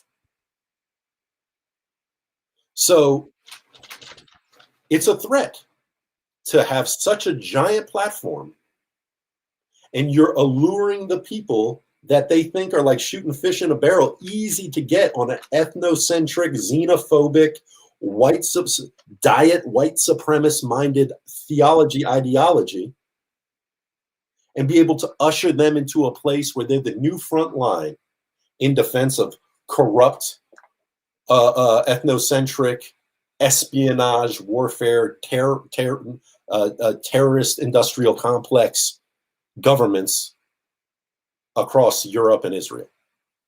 I'd say across the globe, but for the most part, and there is a few here and there, and a lot of people have been corrupted, certainly Saudi Arabia, certainly even Egypt and the United Arab Emirates, for sure, are thoroughly corrupted. And that's what the Abraham Accords was in the attempt of doing, of bribing and brokering trade interests between all these other Arab nations to get them to forsake the plight of the Palestinian people, to forsake their Muslim duty of defending the Palestinians, not turning their back on the Palestinians, not forgetting that, you know, since 1917, it's been hell on earth, way before the Holocaust,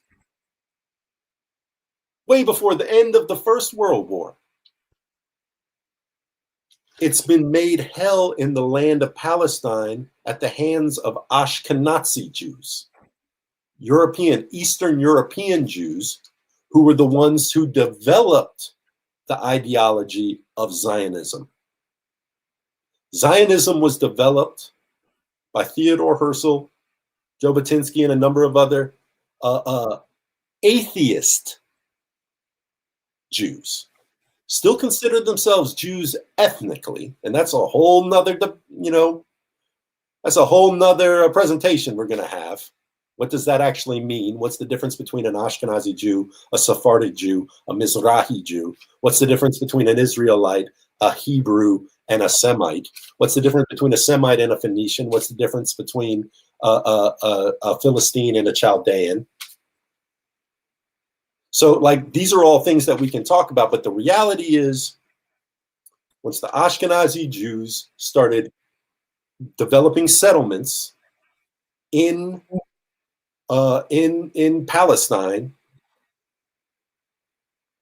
1881 was the beginning with, and this is where people start to get all worried about conspiracy creeping in, because they've done such a good job at shaming anyone who points out things, negative things and negative conduct done by anyone who happens to be Jewish, whether they're practicing the faith or not.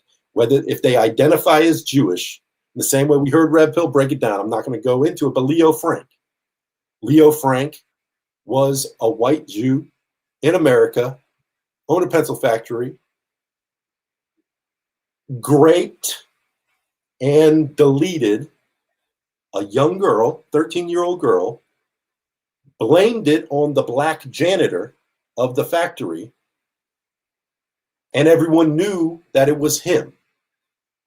So they lynched him anyway, Leo Frank. And the ADL was born, the Anti-Defamation League was born out of that to defend at any and all cost any Jewish people, any Jewish person for any accusation, whether true or false. And ironically called the Anti-Defamation League because the reality is they are the pro-defamation league.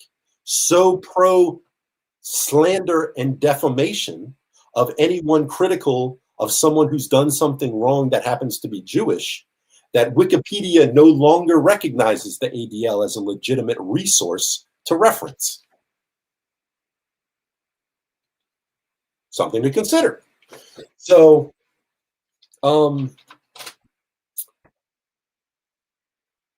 yeah, okay. So we were at July 10th to the 13th, the beginning of July, the second week of July, when he had the thing, had Tucker Carlson come out. Tucker Carlson was lambasting everyone. He was criticizing the Israelis. He was because he's a Christian at heart. I find take a lot of reservation in people who call themselves Christians and condone a bunch of unchristian behavior against tons of people and still consider themselves Christians. I think they use it as a thin veil of morality to hide their wickedness behind. In the same way, atheist Jews hid behind Judaism as what they called their ethnicity. European Ashkenazi Jews hid behind Judaism as their ethnicity while they were actually atheists in philosophy, did not believe in a God, but utilized the evangelical Judeo-Christian cobbled together prophecy in order to justify taking the land of Palestine for a settler colonial project. You see, a settler colonial project at the hands of atheists. So how are you going to me, it's a conflict of interest. How are you going to not really believe in the God of Abraham, but you use some cobbled together Schofield nonsense to justify stealing the land from the descendants of Abraham for yourself, saying it was given to you by God you actually don't even believe in? I mean, on its face, it's just ridiculous. And it would be utterly ridiculous if it was just an argument between philosophers, but because it's resulted in such a high body count across the whole Middle East, with, once again, space-age technology at this point, we can't just belittle it by calling it ridiculous. It's deplorable. It's evil. It's wicked. It's godless. It's Luciferian. All right. So after the July 10th to 13th, and then the debate, they're really angry about that debate. They're really angry about that debate because it made them, their arguments fell flat. It made a mockery. A comedian was able to rope a dope and mop the floor with someone who, according to himself, was one of the best minds training Charlie Kirk on how to navigate with his Hasbara and convince young people that murder is acceptable as long as it's on Arab people whose land you're trying to steal. So all right, we're going to move from July, the second week of July, to August. June. Oh, wait. There's one more thing.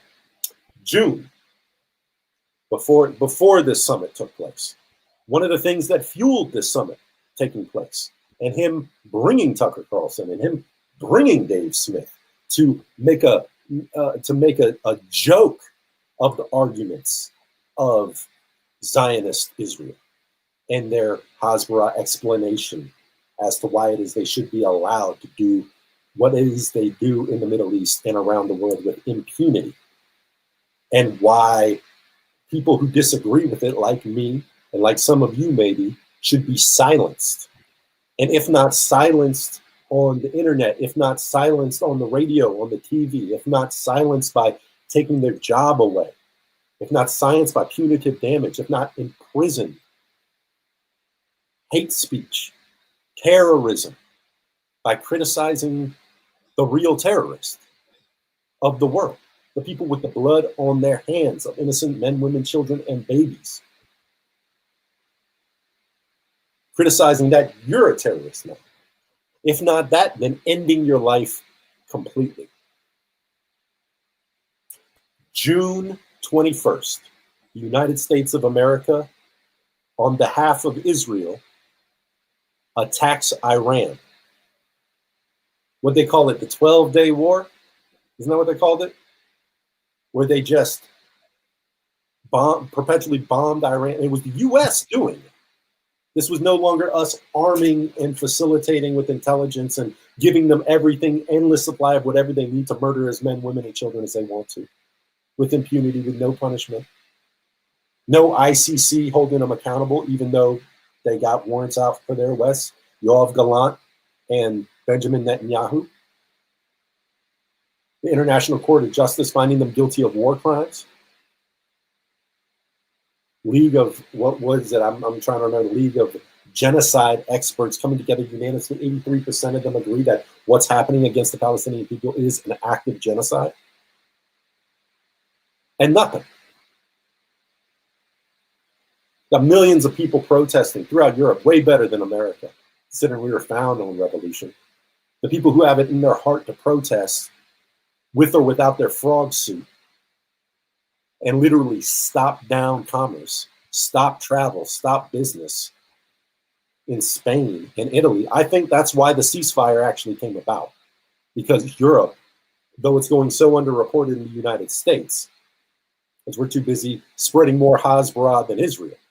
Most of the information I get comes from Israel, because they actually tell more of the truth, ironically, than the establishment, intelligence operated establishment media in the United States has the courage or liberty to do, because they're so beholden to their donations and perverse funding and conflict of interest is the order of the day when it comes to the establishment media. Whereas Haaretz, the leftist news station, news channel, newspaper in Israel, actually presents most of this information about the Hannibal Directive, about the crimes committed against Palestinian hostages, and the grape of Palestinian hostages, and all these abhorrent things that are happening in Israel that an American pundit would deny and tell you you're an anti-Semite for even entertaining that. Meanwhile, you have the Israeli media confirming it, which should tell you a lot right there. It should tell you a lot in how controlled we are right there. Not we, not free thinkers for now. I'm talking about so-called free press that's supposed to be just as free as us, and it should be the duty and obligation of the establishment media to hold the powerful to account, holding them liable to their actions. So, June 21st, we attack Iran on behalf of Israel, start the 12-day war. Charlie Kirk storms into the White House, storms the Oval Office, where they're all talking, drinking champagne, laughing. Look, oh, that one got it, watching the drone footage of buildings collapsing and people dying and destruction, and tickled pink. Because that's what these people are. People aren't Christian. People aren't Jewish. People are barely human. So he's chastising Trump. He's saying, why are we doing this? This doesn't make any sense. This is a problem. This is bad for America. This is bad for Israel. And literally gets shouted down, barked down by Trump in the Oval Office. And after that, made private comments about how Trump is clearly owned by Israel. Trump is clearly owned by Netanyahu. So not only is his loyalty and his respect getting hindered, his respect for Trump getting hindered at this point in June 21st, but he's beginning to grow more and more distasteful of Netanyahu. He's disliking Netanyahu more and more. So that's June 21st. Okay, June, July, and then July 10th and 13th. That's when the summit happens with Tucker Carlson and Dave Smith. Then August 4th to 5th. Remember when Bill Ackman and Charlie Kirk came together and said we should put together this meeting to have to discuss a new approach at, indoctrinating young people into supporting unwavering loyalty to the American government and the CIA. Because what? Donald Trump and Israel, Zionist Israel. How do we get everyone back on track? Meanwhile, this whole time, Kirk is getting tired and tired and tired, more tired of not having good enough answers for the young people who he's drawn into this whole political environment and political world, only to have these confounding questions about why is it that we're supporting this? Why are we supporting this genocide? Why is Israel a welfare state of the United States of America? Why are we paying for all this? Why are we arming them for this? Why are we not flexing our muscle, whether it be a Biden or a Trump, and saying, no, you got to knock this out. This isn't good for continuity of government. This is bad for business. Cut it out, or we're going to end arming you at all. And we're going to cut off the $3.8 billion. Not to mention the tens of billions we've been giving you since this stuff started. So now's the time for that meeting. So Bill Ackman says, I'm going to host the meeting, Bill Ackman's home, in the Hamptons in New York. And Charlie Kirk managed to wrangle like 35 other influencers along with Bill Ackman, young influencers, conservative influencers, to come and be a part of the meeting. And this happened August 4th and 5th, 2 days. Jewish Zionist hedge fund manager hosts at his home in the Hamptons in New York a so-called intervention, what Charlie Kirk's friends were referring to as went from a think tank and a workshop to more of a intervention for Charlie, because Charlie was straying too far off the line. He was becoming too openly critical of Israel. He was becoming too openly critical of Israel's influence on American politics.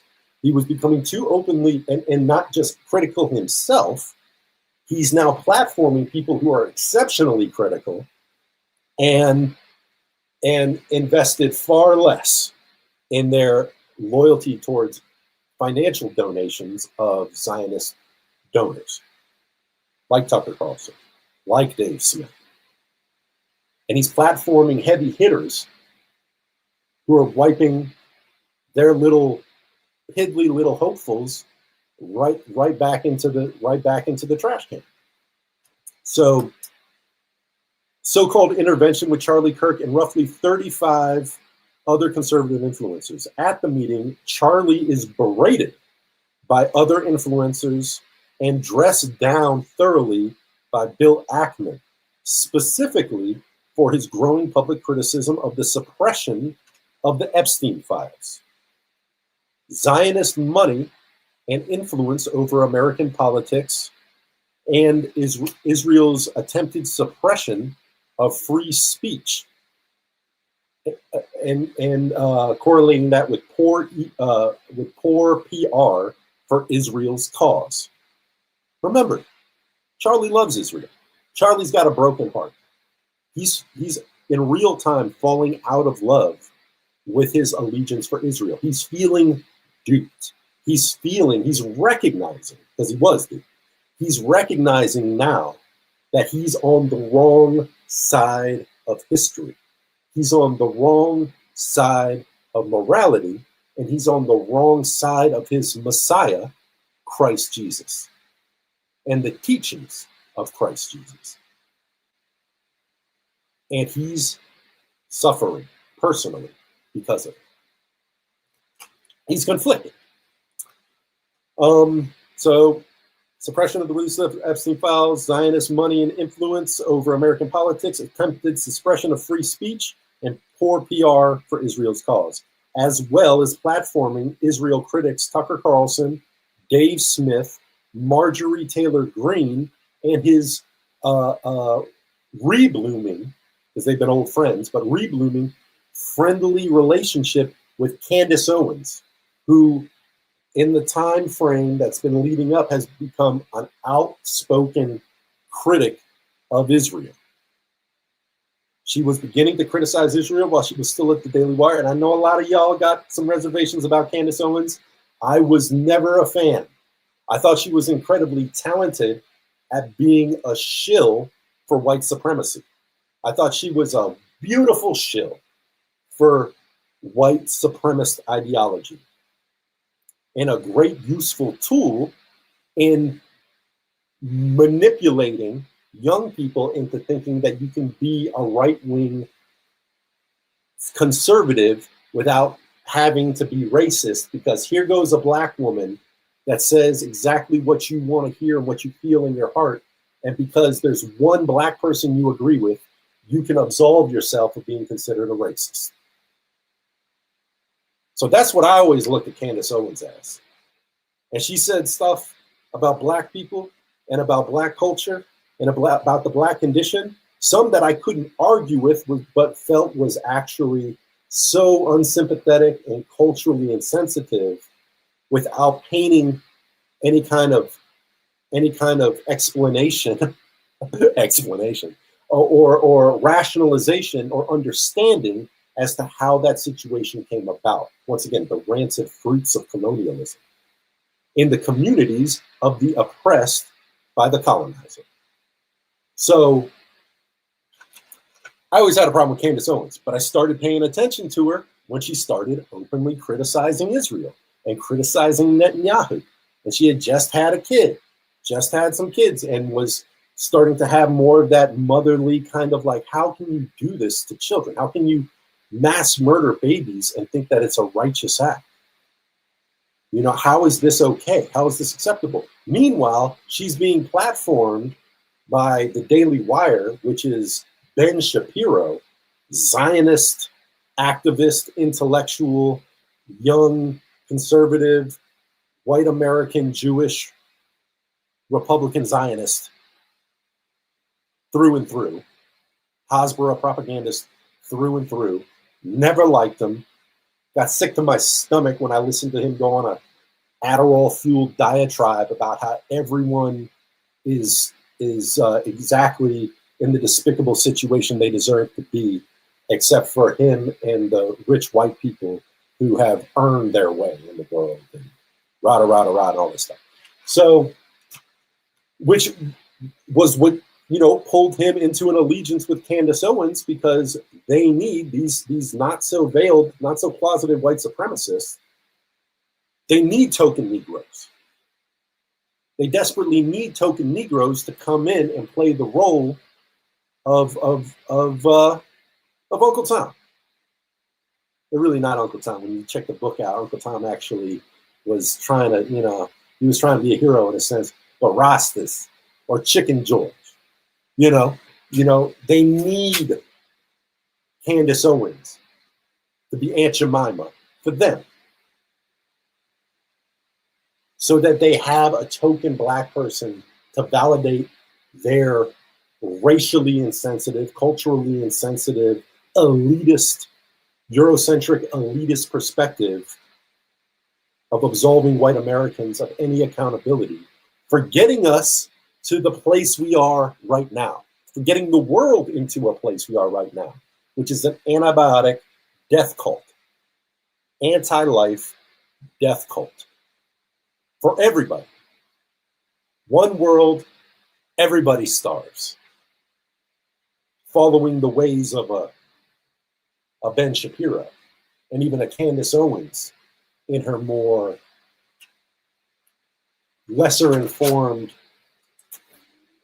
phase, we could say. But once she started talking about Israel, she was fired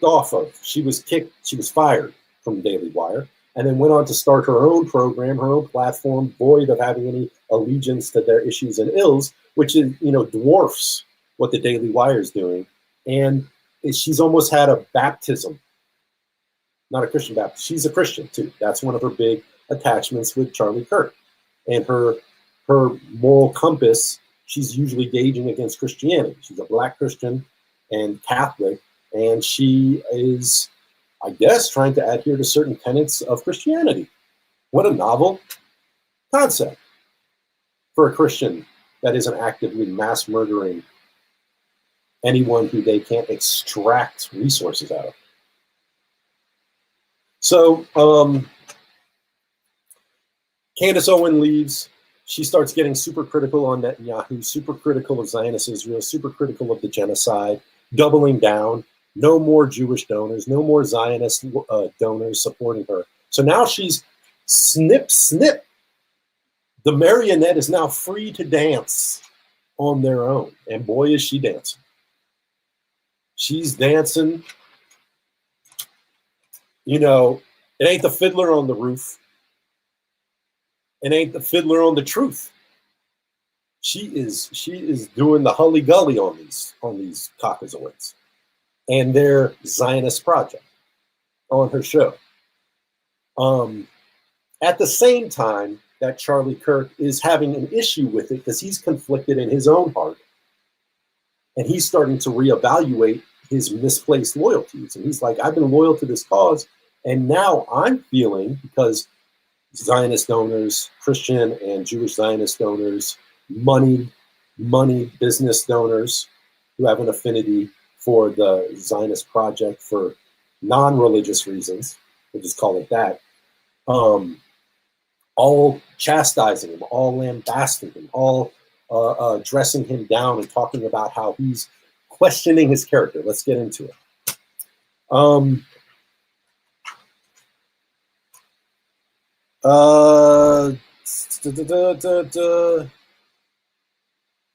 Okay, so Marjorie Taylor Greene, another one of the few Republicans, along with Thomas Massey. And Marjorie Taylor Greene, she's kind of a kook. She's just kooky. But everyone's feeling the temperature. And everyone knows that your donors, it's only going to go but so far. And what does it cost? What is the cost to gain the world and to lose your eternal soul? Once again, these are Christian people. They think they're Christian people. So eventually they're going to come face to face with their own mortality and their own judgment and realize that they're on the wrong side of history and the wrong side of morality, wrong side of the Messiah. And they're finally starting to talk out. And Thomas Massey is criticizing AIPAC's control over the government and refusing to take money from them. Marjorie Taylor Greene doing the same thing. And Candace Owens is just destroying Israel in her own way on her own platform, which is growing and growing every single day. And now that Charlie is openly getting all, I don't want to say lovey-dovey, but their friendship is growing into a renewed way. And he's talking to friends personally about they don't want me to host Tucker Carlson. They don't want me to host people who could. And I think I'm going to start inviting Candace Owens to some of these events. And that was what was in line. It was being planned. It was being scheduled before he was assassinated. Okay. So that was that was August 4th to 5th, beginning of August, first week of August. August 4th to 5th, that's just over a month before his assassination, September 10th. August, September. So we're in the last month before he gets assassinated. 2025, August 6th. This is the day after the meeting. They had the 2-day meeting at Bill Ackman's house. Bill Ackman criticizing him. Oh, yeah, I didn't finish that. Bill Ackman criticizing him. Other influencers screaming at him. Jewish donors, Zionist evangelical donors berating him, criticizing him, calling his character into question. Bill Ackman calls Bibi Netanyahu at the meeting, at this workshop, at this intervention, calls Benjamin Netanyahu, puts him on the phone with Charlie Kirk. Benjamin Netanyahu invites him to Israel for a re-education program. I mean, he just said, come to Israel. I want to speak with you in person. I'm inviting you and your family. Come on, And at this point, Charlie's like, he knows these people. He's not a goof. He's not completely in the dark. He's starting to sweat. He's like, these are a people you do not want to be on the wrong side of, you see. So he's starting to get worried and nervous. And so Benjamin Netanyahu says, you should come to Israel. And what the discussion that he acknowledged when he was on the day after he was murdered, when he was on Fox News, on Newsmax, talking about what a friend to Jewish people he was, what a friend to Zionist Israel he has always been, and this and that. He sent me a letter. I invited him to come, and now that can't happen, making it sound like if someone murdered him, he can't come to Israel now. No, Charlie Kirk said, I am not going to come to Israel. I have work to do here. I am not interested in coming to Israel right now. He said, well, you know what? I would like to do for you, Charlie, a favor, because there's talk around. We're trying to separate rumor from verifiable information right now. And there's talk around that it was in this conversation that Netanyahu offered him $150 million to get back on track. To stop bringing Tucker, stop bringing all these anti-Zionist voices to the platform, even if you think you're doing it in goodwill, you think you're doing it in the spirit of debate, in the spirit of free speech. No, we don't believe in free speech. We believe in Hasbara propaganda, or you're a terrorist against us. So he says, how about this? So yeah, there's claims going around that I hear a lot of different influencers and media people are repeating, and I'm not sure that it's correct, which is he offered him $150 million in this conversation. What I do know he offered him, according to Max Blumenthal of the Gray Zone, Max Blumenthal, impeccable anti-Zionist, geopolitical journalist, reporter. I mean, big up Max Blumenthal. Big up Max Blumenthal. Enough respect to the Gray Zone. Enough respect to Wyatt Reed. Enough respect to Max for all the work he's been doing. And honestly, 95% of all the information that we're able to verify that's coming out through these outlets are literally coming from Max Blumenthal in the Gray Zone and Candace Owens. They're the two most fervent and diligent reporters on what led the period leading to the murder of Charlie Kirk and what was going on in his life and his conflict of interest that he was finding himself in, as well as who could have possibly had their finger in the pot. So big up Max Blumenthal. He said, Max Blumenthal said he never reported that Netanyahu offered him $150 million specifically to shut up. But he said he wanted to help him fundraise with his League of American Millionaires and Billionaires for Turning Point USA. And if one billionaire can buy a watered down fake news blog like the Free Press from Barry Weiss and make her the head editor-in-chief of CBS overnight, can buy her blog for $150 million. It's not that unbelievable that the prime minister, the Likudnik prime minister of Zionist Israel, can find a way to cobble together $150 million. Probably more than that, which would have been the likely outcome had Charlie Kirk accepted the offer, which he didn't, and was proud to, claiming he never accepts money for Turning Points USA from foreign interests, which is kind of BS because, as we'll find out about Robert Schillman, we'll find out about Larry Ellison and Bill Ackman and these different American Jewish billionaires who are giving him money. Why? Because they like his brand of politics? Well, in a way, yes. But one thing they all have in common is their unwavering, unfaltering loyalty to the Zionist Israeli project. So, what he did say, and we'll get it, was, I'll put together a league of millionaires and American millionaires and billionaires who would be more than happy to invest in upscaling Turning Points USA. And he rejected it.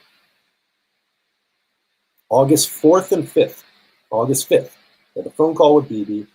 Bill Ackman put him on with the boss. Boss said, come here, I want to talk to you in private. He said, I'm not coming. He said, well, all right, let me just tell you this. I think we can fundraise and level up your organization and take it to the next level. He said, no, thank you, not interested.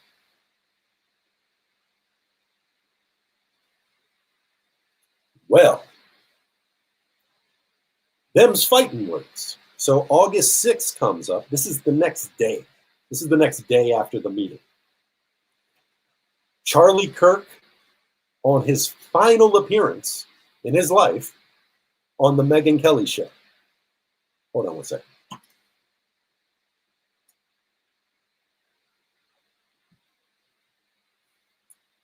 Megyn Kelly show. Charlie Kirk has his final appearance on the Megyn Kelly show, and Charlie Kirk is visibly upset and shaken in the aftermath of the Hamptons meeting, and fielding criticism from Jewish and Zionist donors, publicly discusses on the Megyn Kelly show, the extreme pushback that him and Megyn have mutually been receiving for simple acknowledgments of Israel's out-of-touch PR. Upset by this, Megyn and Charlie issue a warning to their critics.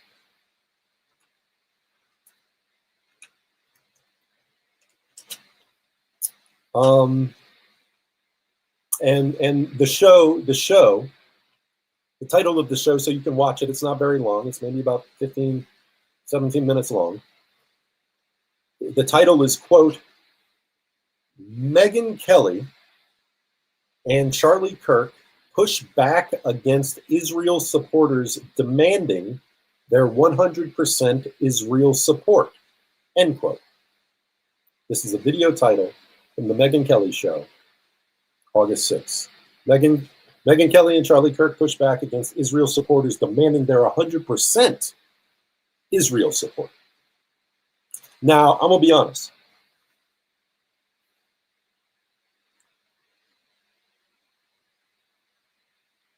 The show, which you should go watch and check it out for yourself, is basically Charlie Kirk and Megyn Kelly blowing smoke up each other's behinds about who's the biggest sellout shill buck dancer for Israel.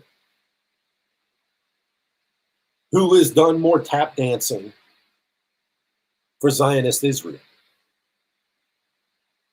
I mean, it's basically them trying to talk to one another about how loyal they've been, how much they defend them, how they do this and how they do that, how much they love Israel and how much they love Jewish people, and how, doing everything they can to plead their case to anyone who might consider them their questioning of minuscule criticisms of the PR of the Israeli state being out of touch and out of the interest of the Israeli state and America, and getting huge blowback, huge pushback from donors, from other contemporaries, from other conservative and right-wing influencers, and basically being demonized. And I wanted to read just a couple of the comments that were made in that presentation. And Charlie Kirk said, quote, "My moral character is now being put into question. Not my decisions, not like, hey, are you doing this? Is it smarter? Is it dumb? But no, I am a bad person if I do this." And he went on to say, I feel as though I have less ability online to criticize the Israeli government than actual Israelis do. And that's true. I mean, look at Haaretz. Haaretz has been the best news outlet during the whole Gaza genocide, retaliation for the Al-Aqsa flood operation on October 7th, than any Western media outlet that exists. Once again, this is frustrating to Charlie Kirk. He's getting upset that he feels as though Israelis have the right to criticize, more than he even has the right to criticize. I have less ability online to criticize the Israeli government than actual Israeli citizens do. Interesting.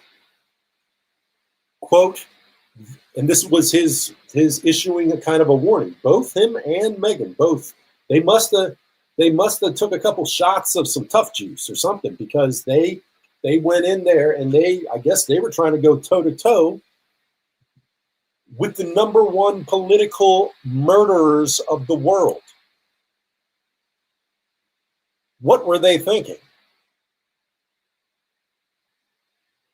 Quote, the more you attack our moral character, actually, the more we're going to double down in a direction, because screw you. I don't do it that way, okay? The more you attack our moral character, actually, the more we're going to double down in a direction. He cuts himself off, but he's in a direction other than the direction you want to pay us to keep going in, is what he's saying. Just like Candace Owens, just like Tucker Carlson, just like Marjorie Taylor Greene, just like Thomas Massey, just like the handful of puppet politicians that have the courage to stand up against a genocide.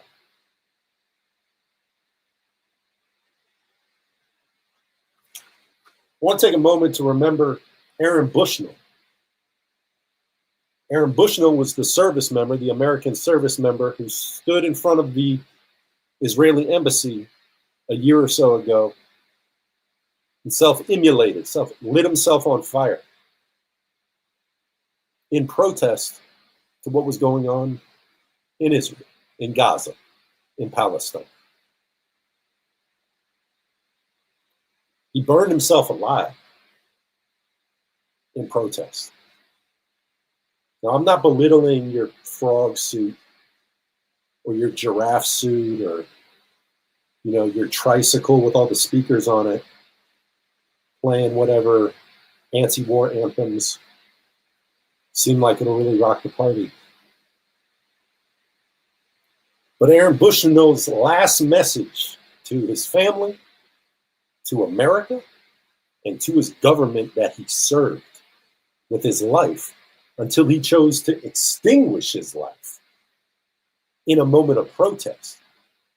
He said, and I'm paraphrasing it because I don't have it written down, but he said, I think about all these people of today who talk about the days of Jim Crow and what they would have done. Talk about the days of slavery, how they would have protested if they were alive then. What these ones who like to talk and pontificate would do in the face of an active genocide. Well, the answer is, you're doing it right now. Whatever you're doing right now, that's what you would have been doing back then. So that's going out to all the people who feel they're doing so much with their little bit of life on this world. And I'm certainly not trying to encourage anyone to self-emulate. No, I think your energy would be far better spent in doing whatever you can. Whatever it is you do, do it as a revolutionary.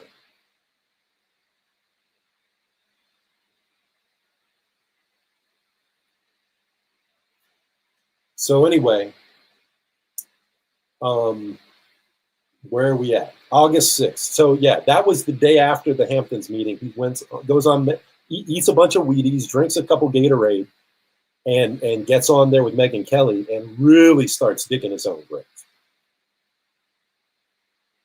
by threatening. Well, you can figure it out. So that's August 6th. So now we're going to skip to 1 month later. Oh, meanwhile, we do want to let you know about this. That during this whole period, during this few-month period where he's having Tucker Carlson on, Dave Smith on, he's going on, he's getting upset. It's the middle of the summer.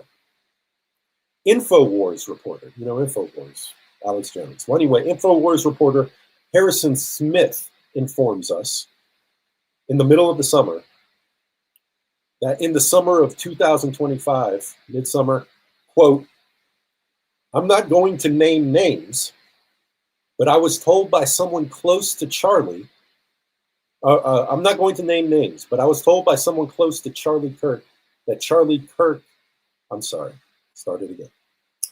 I'm not going to name names, but I was told by someone close to Charlie Kirk that Charlie thinks Israel will kill him if he turns on them. Now, this is degrees of separation. This is Harrison Smith reporting what some friends, inner circle of Charlie Kirk told him about what Charlie Kirk told them. And Candace Owens verified it with 3 different sources, because Candace says, he never told me that. He didn't say that to me. But apparently his inner circle he was speaking to about how worried he was, how terrified he was, that if he began to, even in the slightest, even deviate but a little from unshakable loyalty towards the Zionist project in Israel, that Israel would kill him. It is what it is. Okay, so we're going to skip now to September 6th, a month from August 6th. We're skipping to September 6th. This is 4 days before he's killed. This is 4 days before he's killed. And this information was released by Max Blumenthal on the Gray Zone. If you don't pay attention to Max Blumenthal, then you're missing out. You're missing out on serious information. He's one of the best communicators. He's snarky with the devil. He's fearless. And he operates with no sense of consequence or even no sense of self-preservation, it would seem. And Candace is kind of doing the same thing.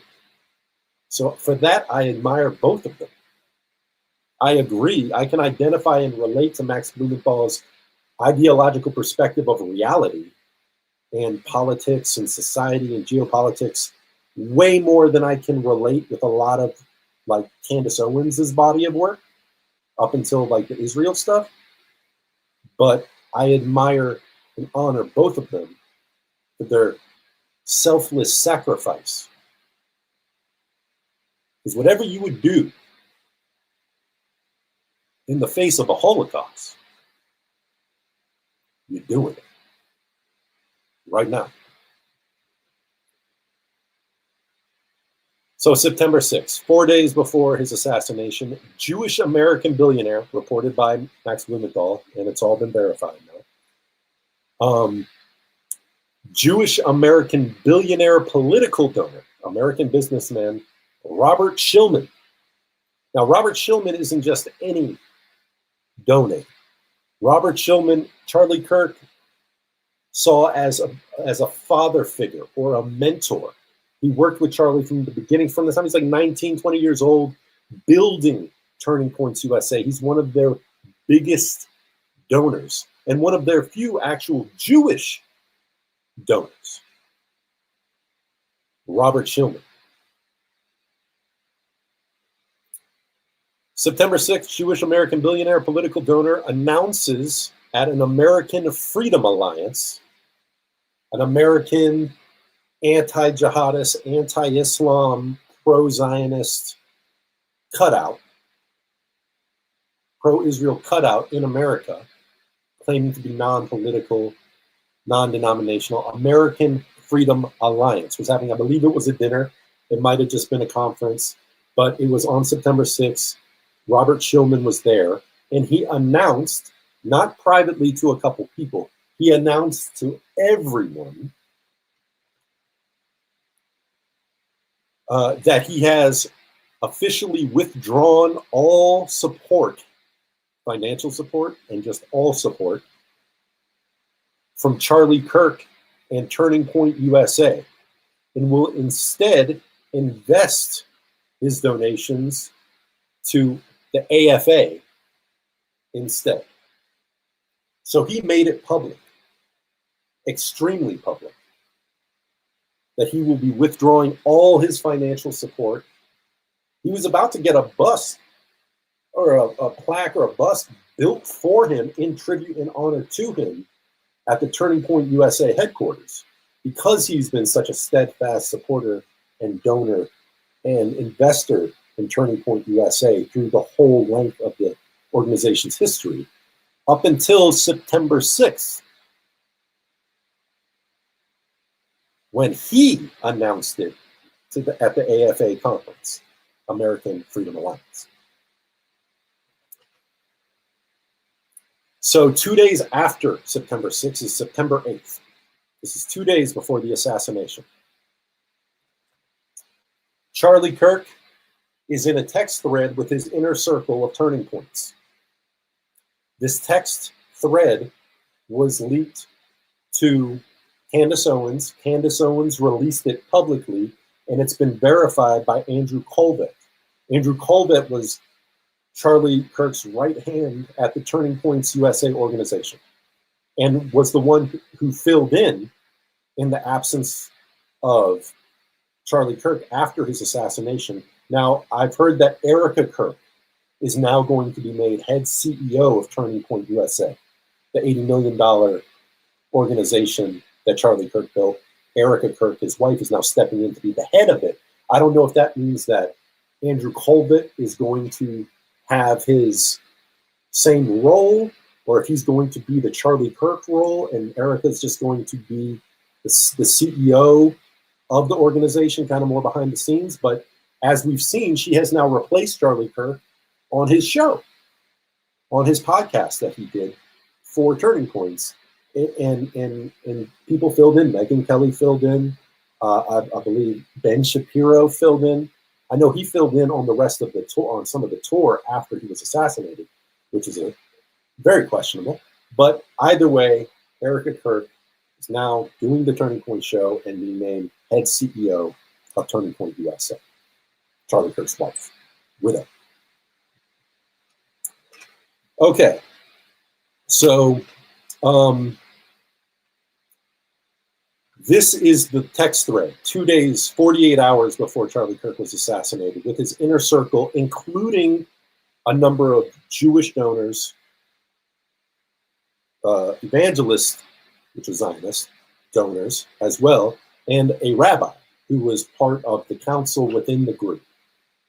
You know, because obviously high on the menu is defense of Israel, defense of Israel's unfettered hostility and merciless conduct against Palestinians in Gaza, as well as the West Bank, as well as their terroristic Da'iya doctrine campaigns in Lebanon, as well as their Da'iya doctrine campaigns in Yemen against the Houthis or Ansar Allah.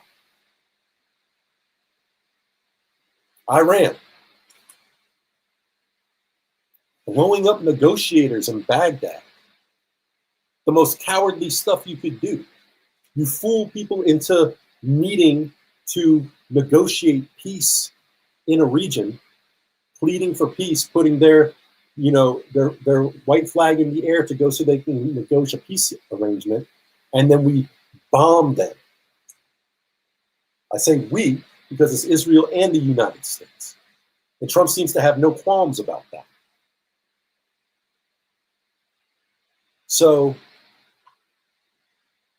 bombing peace negotiators nearly killed the whole admin, killed 50% of the active government in Qatar, killing the leadership of Iran. Things that actually launched the First World War pale in comparison to what Israel is doing in their region on a daily and consistent basis, let alone burying doctors and nurses and aid workers alive in the ground, bulldozing cemeteries. You see, this is not a moral army. Every accusation Israel makes against the Palestinians, every accusation it makes against Islamists or jihadists is a thinly veiled admission.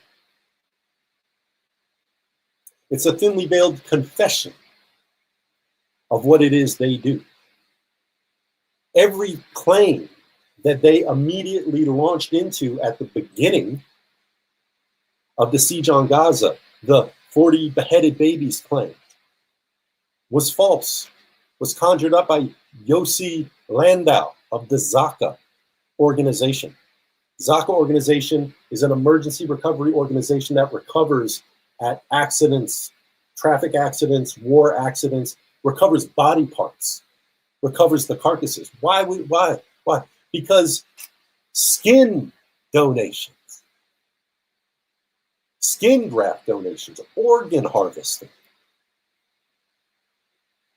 They make money off of killing people and then selling their skin, selling their organs. Zaka. Yossi Landau made it up about the 40 beheaded babies. Eli Beer of United Hatzalah is another one of these, Jewish recovery, Zionist Jewish emergency recovery organizations. And Eli Beer, or Eli Beer, was the one who talked about finding babies in ovens after October 7th and babies hanging from a clothesline. And it was all completely unsubstantiated. There was no picture. There was no evidence. There was no death report. There was nothing to substantiate it. The systematic using grape as a systematic weapon in the October 7th attacks, there's no evidence. And it was all proven by the Times of London. The Times of London, which is not a liberal paper, but what they did is they took a dark web expert, a dark web hacker, and basically trudged through the whole of the dark web and the known internet for reconnaissance of any visual evidence of the aggressive, systematic rape used as a weapon in the October 7th attack. And it yielded nothing. So these are claims, and the reason I'm emphasizing this and deviating from this for a second, these are claims that you hear American politicians and American congressmen and the president, Biden was still talking about it. News media pundits still reference these lies, these hoaxes. These are hoaxes that were completely unfounded and unsubstantiated. And no, I don't feel any remorse for calling them a hoax because they aren't true. What I feel remorse for is 680,000 dead men, women, and children, buried in the rubble, burnt alive, heads blown off. Talk about 40 imaginary babies. About 380,000 babies. What about all those Palestinian prisoners you got in there that you're aggressively graping to death with electrode rods and all sorts of debaucherous stuff that we have on camera?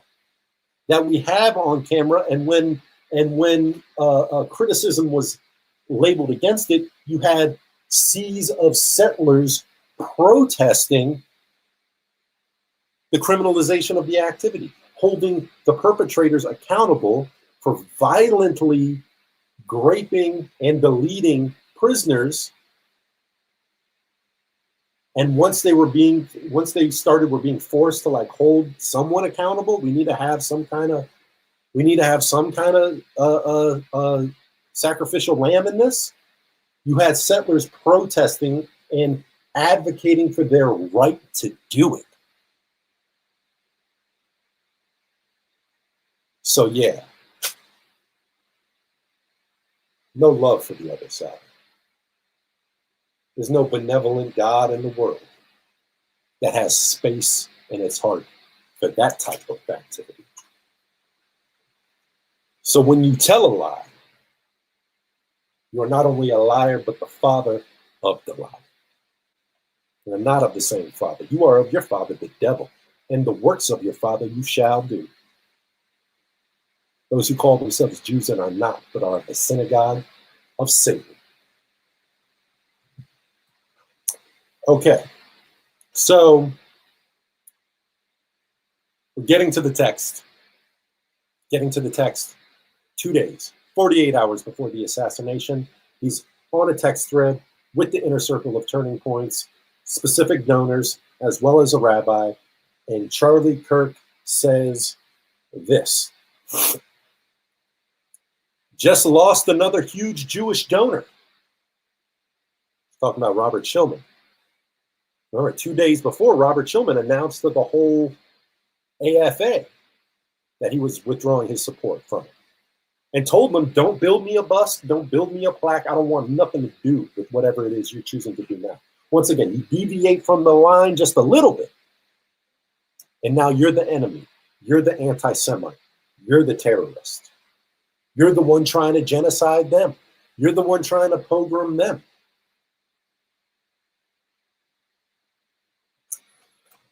Just lost another huge Jewish donor, $2 million a year, because we won't cancel Tucker. I'm thinking of inviting Candace.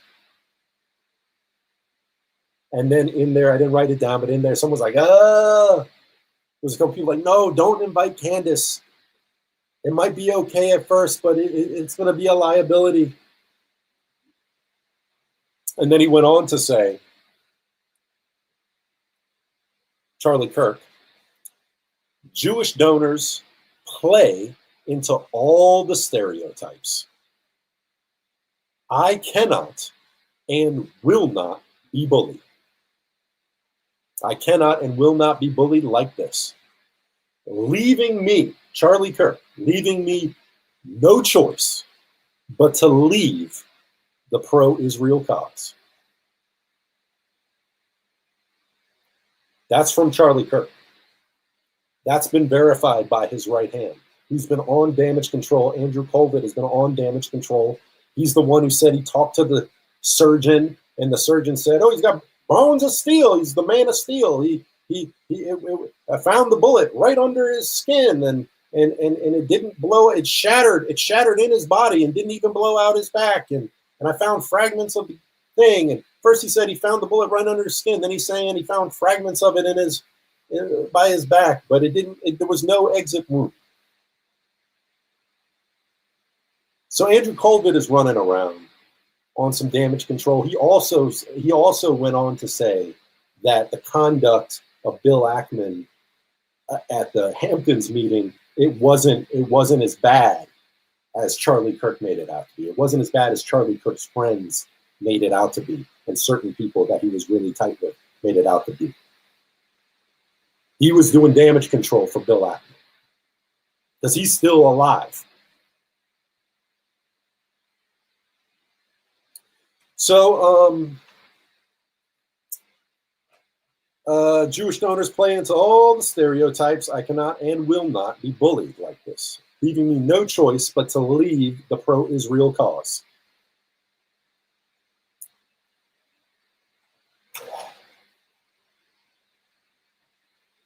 That was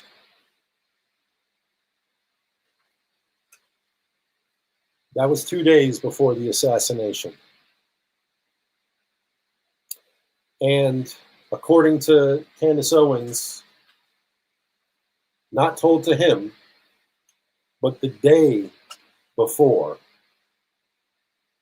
he was assassinated, he was scared to death of Israel assassinating him, according to one of his best friends who told Candace. Take it or leave it.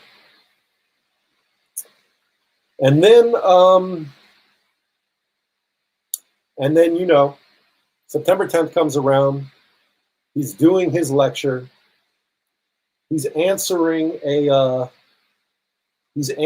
question by a person named Hunter Kozak, who's at the microphone, asking him about transgender shooters and how many transgender shooters there have been, school shootings and all this stuff. Kirk said too many.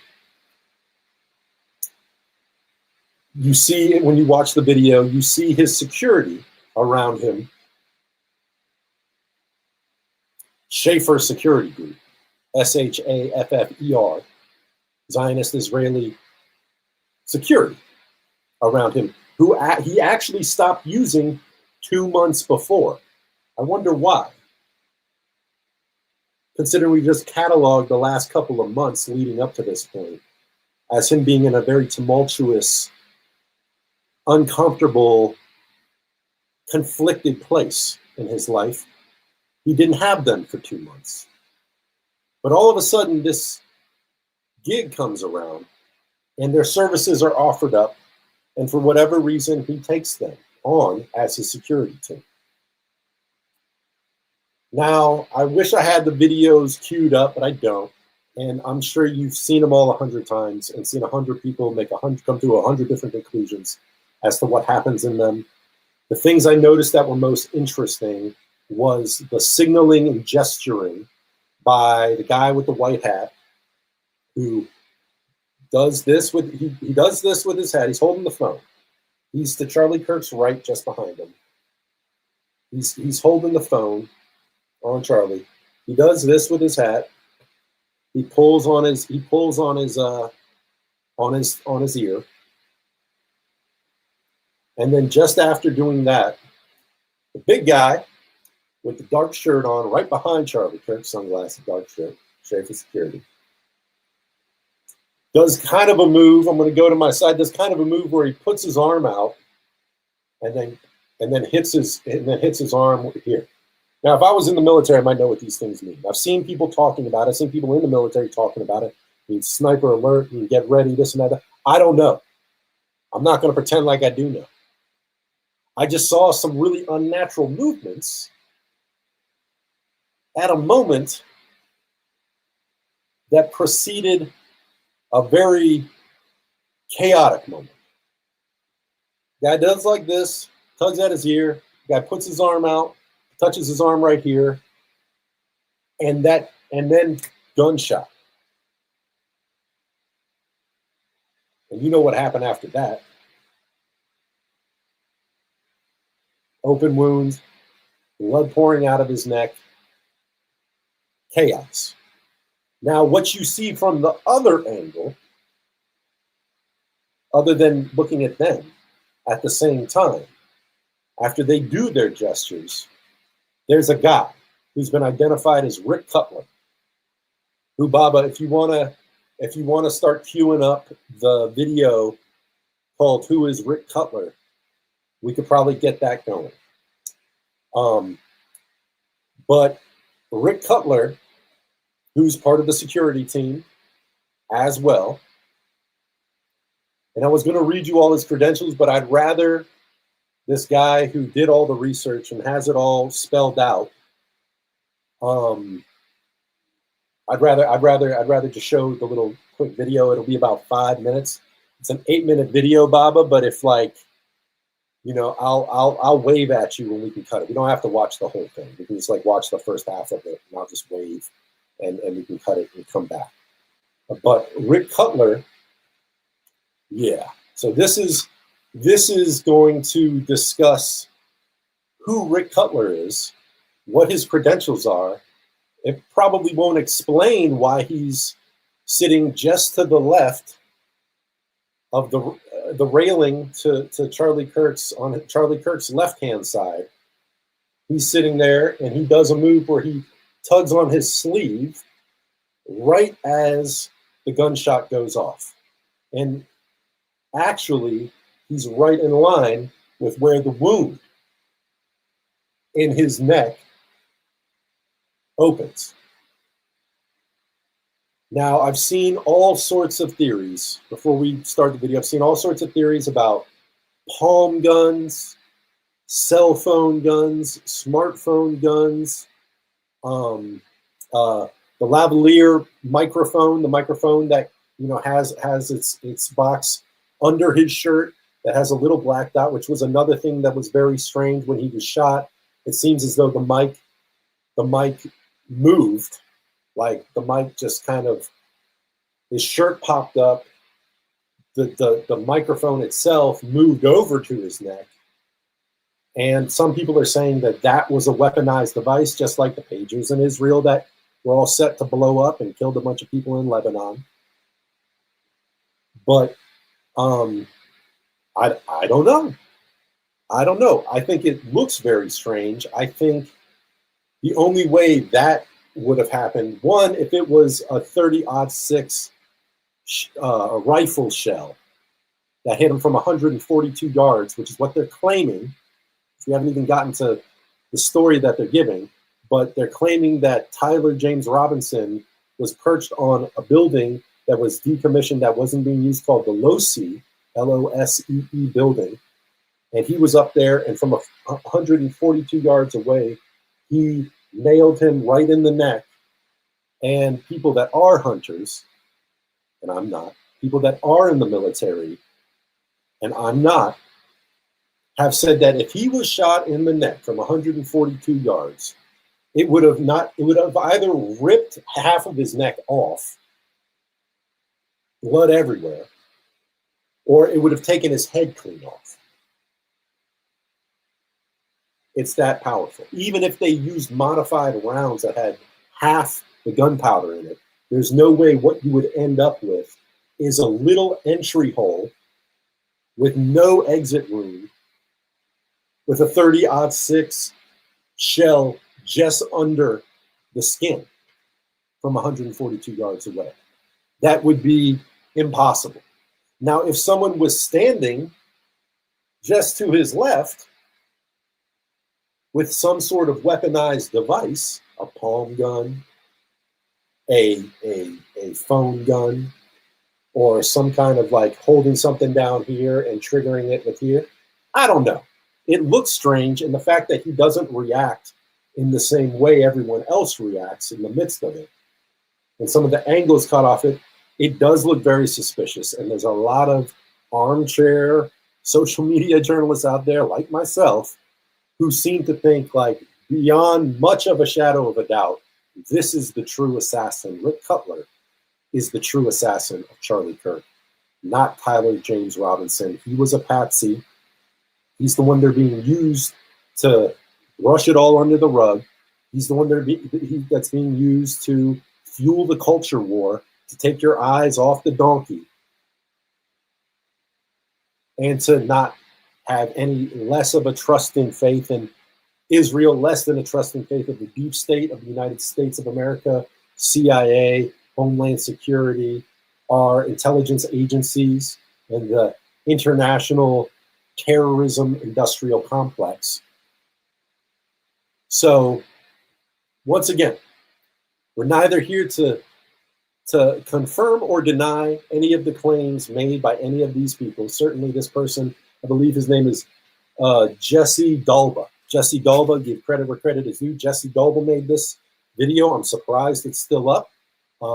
He says every other video he's posted on Reddit and everywhere else has been taken down. He said that everything on the web has been scrubbed about Rick Cutler and all this. I'll let him do the talking on what he did, but I think it was worth looking at because I've heard a lot about this guy and I've seen a lot of footage of this guy, but I didn't have a lot of deep dig on who he was, what his expertise is, what his job is, and why he would have been there.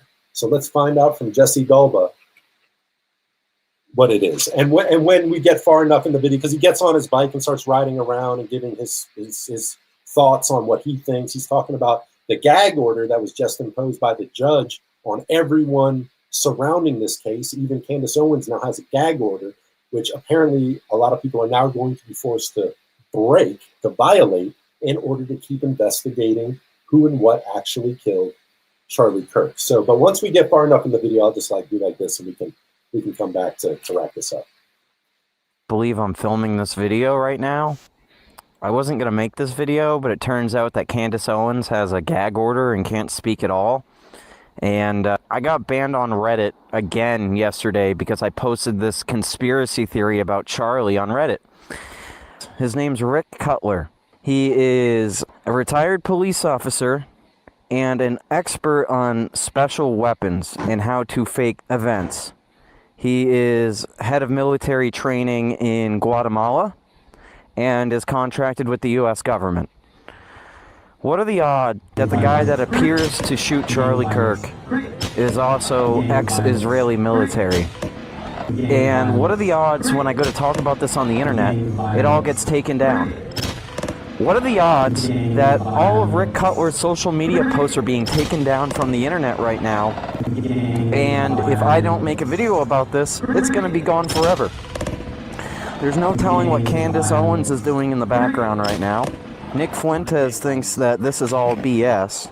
And I really don't know what to make of it at this point, right? Now, there's not much on the internet left. It's all getting scrubbed. But if you ask Grok who Rick Cutler is, it says, is a retired police officer from Irving, Texas with 29 years of experience who moved to Guatemala after retiring in 2019 for missionary and training work. Why did Amazon send me $20,000? Because I use Amazon AI. I'm going to show you a way to potentially... He was present at the September 10th, 2025 event where Charlie Kirk was assassinated by Tyler Robinson. Online theories speculate his involvement due to the video footage, but official investigations name Robinson as the sole suspect and no other charges against Cutler. And then somebody asked Grok, can you elaborate on the theories you're referring to? And says theories claim video footage Cutler palming a concealed barrel like a CIA-style palm gun from his hip case, with his hand jerking in recoil as a bullet bows, shock appears midair from his position. Proponents argue that security roles enabled a point-blank betrayal, citing scrubbed online traces in Guatemala training as a deep state cover-up tied to Charlie Kirk's anti-establishment view.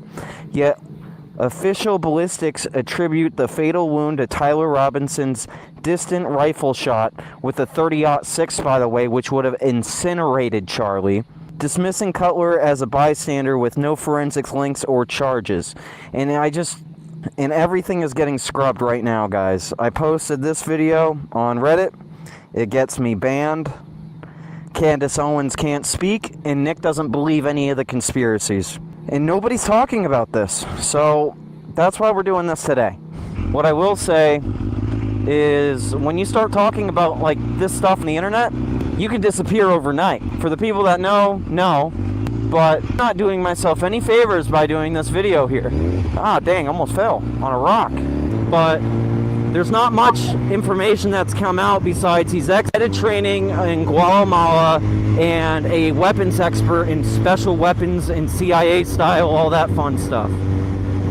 So I just find it awfully coincidental that it's ex-military with multiple years under his belt and a special trainer under special weapons. And nobody's talking about this. Every time you go to talk about it, you're getting banned. You can only talk about this on X. And I feel like this video is probably going to get taken down off YouTube. I don't even like doing content like this, boys. What I really wanted to do is motorcycle content, but with everything going on with the United States of America, it's at the point where the silent majority is actually speaking up. But I won't say what military done it, but I've been saying this since 9/11. This looks like a military hit, and I got a bunch of backlash for it. For whatever reason, my YouTube views have just plummeted since I made that Charlie video, and I thought, hey, maybe if I shut up and take it down, my views will come back. Well, they haven't. So here we are. I'm talking about Rick Cutler. What are you going to do about it? But like I will say, this is a conspiracy. He told you it's a conspiracy theory. You know, we're not here to confirm or deny anything, man. These are just people that are now being identified as being present during the event. You know, so Rick Cutler, interesting that someone with special weapons expertise in staging false events was right there. Was right there. So, all right. So let's get around. Let's wind down. I know I've gone on way too long and you know, and all this. So let's just get through this last little bit of, goodness gracious, really all this stuff. Okay. Yeah, we're gonna get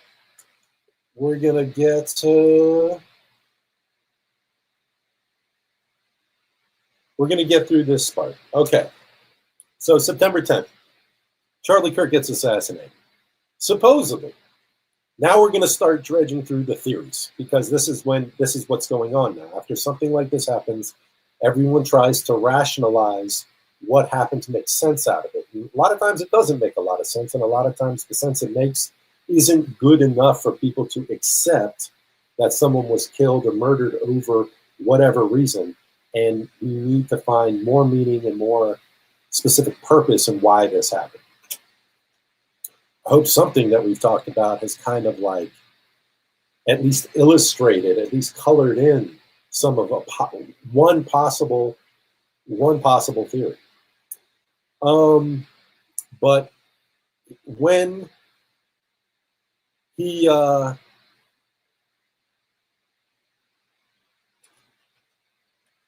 let me see.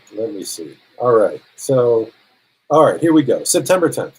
While speaking to campus audience at Utah Valley University in Orem, Utah, Charlie Kirk was shot. I got a question mark in there. Was he shot? Was a microphone explode? Was it a mock death? Was it he's so worried that he was going to be assassinated that he staged a false assassination to get himself off the board so that he could preserve his own life and come back as someone else because he blew it? Is he at the Valhalla? Was it Valhalla Danish House, which is a retreat center on Goat Island in New Zealand? Ash Patel said, rest now, brother. I'll see you in Valhalla. Maybe that was a very thinly veiled confirmation that he was actually at a safe house in a safe location out of harm's way from a potential threat. And when you evaluate potential threats, I've heard Charlie Kirk talk about the left is losing their mind, the left is getting violent, the left are going to start attacking us, the left is going to start trying to kill us. Years ago, I heard him say that type of rhetoric and talk, and he did say it. And he was scared of Islamists. He was scared of Muslims. He was an enemy of a lot of people that were unlike him and his ilk, an adversary to them. Even though he firmly believed in freedom of speech, he firmly believed in debate. He was kind of a snide debate person. He didn't have the best etiquette, but then again, in debate, that's a strategy that tends to win a lot of debate. And you can ridicule, mock, and make seem under-intelligent your opponent, you don't really have to prove your case. You just have to prove that the other person isn't qualified enough to be correct. So he did talk about how the left was getting more violent and agitated. But in the year, particularly the last few months leading up to his actual assassination, there was only one entity, not one individual, but one shadowy entity that he was really worried for his life against. And it sounded like it was Israel. It sounded like it was Israel, the Zionist state of Israel, whether it be the IDF, whether it be Netanyahu, whether it be operatives in America, Mossad, Shin Bet, whatever. Private assassins, mercenaries, Schaefer Security Group, someone with invested interest and loyalty to something outside their own little group and organization. It sounded like he was scared for his life and it being extinguished by Israel. I'm trying to separate the wheat from the chaff. I'm trying to not showcase a lot of the theories. I wanted to spend more time discussing some of them because there's so many. And I've seen look at the guy in the crowd with the white shirt. He's holding a phone and then he puts it in his pocket and he puts his hands together and he's got a gun and he shoots it. And that's when he gets, and I've looked at it from different angles and the guy he put his phone away and had his hands together. And then there was a loud gunshot and he jumped. That wasn't it. There's been 3 or 4 different people that people have pointed to that I didn't believe it. They said there was a guy dressed like a bush up on a building with a gun who really shot him from the other side. The camera that was the herd camera that was above him and behind him in the tent, which looked like a very strange camera. It's 2025. It was a really big box. It looked like a projector. It looked actually like a holographic projection device. And some people are saying that everything that people thought they saw was actually a hologram. It was actually a holographic projection that was made to look real, and it does look real. I mean, you've seen Tupac on stage with Timberlake. You've seen the NFL halftime shows. You've seen holograms look real. And that was years ago. They're getting even better. He's got blood pouring out his neck. Where's the blood?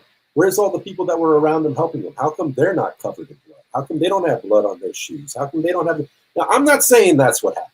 I'm not saying he had a squib bag, like a Hollywood effects squib blood bag under his shirt and a squib pop on his neck that busts and then it pumps the blood out and it appears that you saw someone murdered right in front of you. And it's all an act. It's all a show. It's all special effects, Hollywood effects. And they can do that now, like live. They can do that. I'm not saying it was that. I don't know. I have no idea. And for the sake of argument, and since so many people are mourning this guy like he white Jesus, like he was the second coming of Jesus, white Jesus, or that he was white Malcolm X, or that he was someone so full of such notoriety that, what was it, a week ago,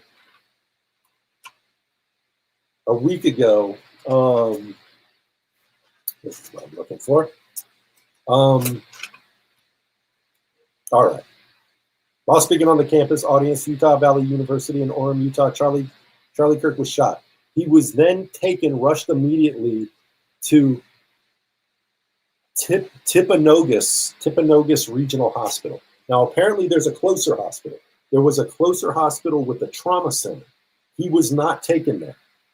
He was taken to a further hospital away, Timpanogos Regional Hospital. Why? Don't know, but we're going to get to it in a second. Immediately after he was cleared from the area, the TPUSA tech guy, who I thought I had the name of, I thought I had Emily Jashinsky, refer to him in a bit on Breaking Points News, but and trust me, I've spent the last like 8 hours trying to find a clip, and I can't find it. I can't find her reference the name of the tech guy who took the chair that Charlie Kirk was in, moved it over to the camera, tampering with the crime scene. This is completely illegal. If someone gets murdered in a place, you're supposed to stand back, let the authorities do forensics and ballistics to the whole area without it being tampered with. You're not supposed to touch anything. You're not supposed to move anything. He grabbed the chair, pulled it over to the back of the tent, stood on it, the chair that you think would be covered in blood because Charlie Kirk's blood just, but he didn't have no problem. He got up on it and disassembled this camera, so-called camera. Maybe it's a holographic projector. Maybe it's a camera. Took the camera off, took it over, took the SD cards out of it, and then ran it to wherever, whatever. And supposedly he's given the SD cards to the FBI. And supposedly Candace Owens found out who it was, the tech guy, contacted him and basically told him, look, I need to see the video. I need to see what's on that video. Because if it was a shot that came from the back and came out the neck, which is what many people are saying, it's an exit wound, it's not an entry wound, regardless of what kind of bullet it was, regardless of what kind of gun it was. That doesn't look like an entry wound. Blood only comes pouring out of an exit wound with that velocity. So she was hoping to identify if he was hit from the back, which would completely null and void the Taylor or the Tyler James Robinson theory that he was 142 yards on top of the Lacey building shooting this way, or really shooting this way, but somehow it went into his neck like that. So even the messaging they're giving you of the angle of the ballistics is off. It seemed like some kind of magic bullet explanation doing the weave on you before it came around. Ha ha! The hook. He got hooked by the thing. According to the explanation that Kash Patel is giving us, to put it in a nice little package, it was some crazy leftist that has a furry boyfriend, and he hates Charlie Kirk, and leftists are dangerous, the gays are dangerous, and they're going to kill us all, just like they killed Charlie Kirk. You go a couple ants in the ant farm, shake up the ant farm, and let them fight each other. So the guy showed Candace Owens the video. She watched it like 10 times. She had him like replay it back 10 times, do it slow motion, do it. And she claims she didn't see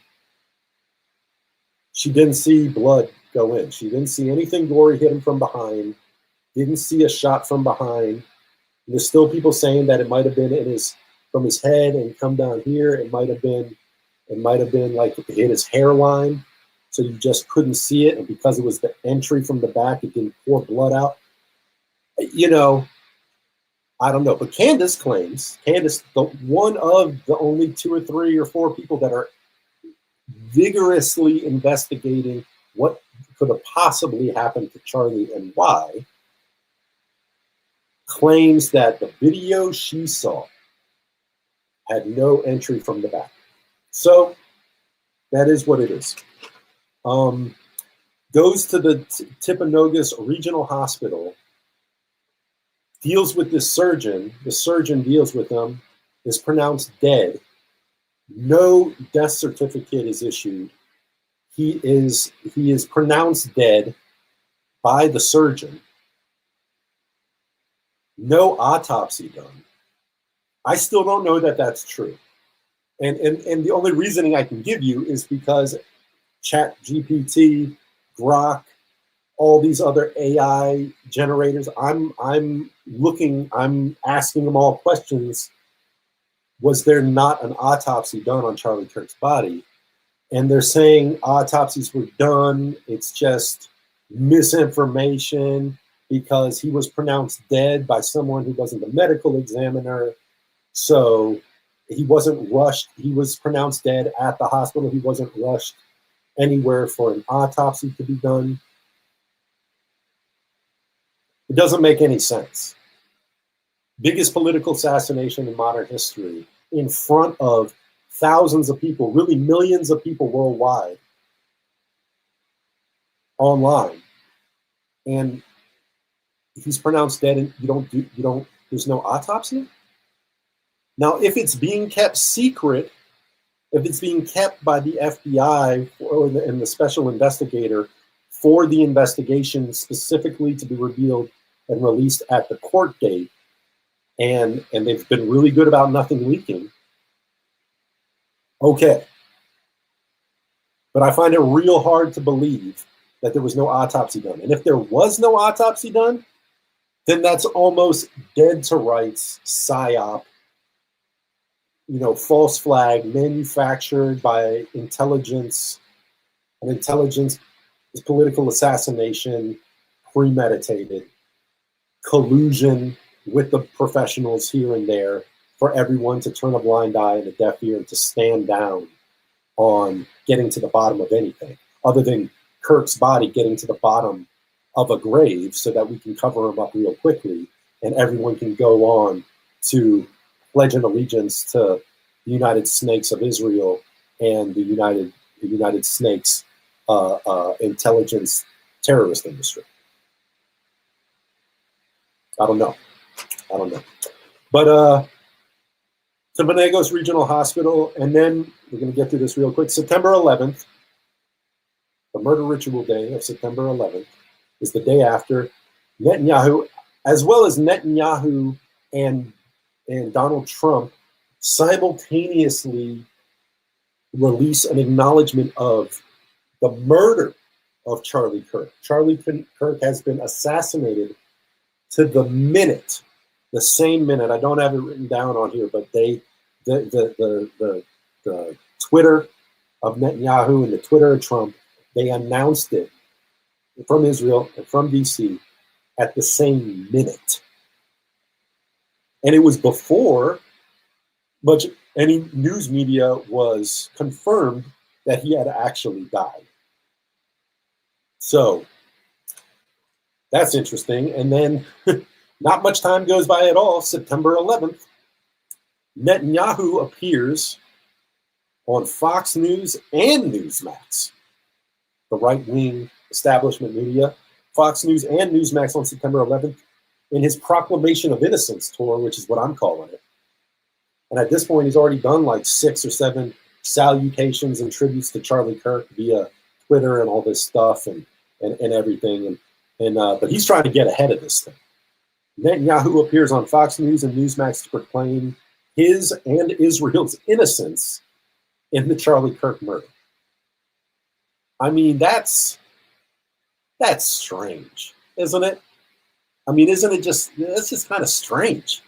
Like the first thing you do is come out and talk about what a friend he was to you and reinvent the memory of Charlie Kirk's loyalty and devotion towards Israel and skip out all the chaff right at the end and talk about how you invited him to Israel and he wasn't able to come because someone murdered him, leaving out that he rejected the invitation, leaving out that he rejected assembling donators for donations, all this stuff. He's trying to paint a very pretty picture. He's trying to come out ahead of the story and proclaim his and Israel's innocence in the Charlie Kirk murder.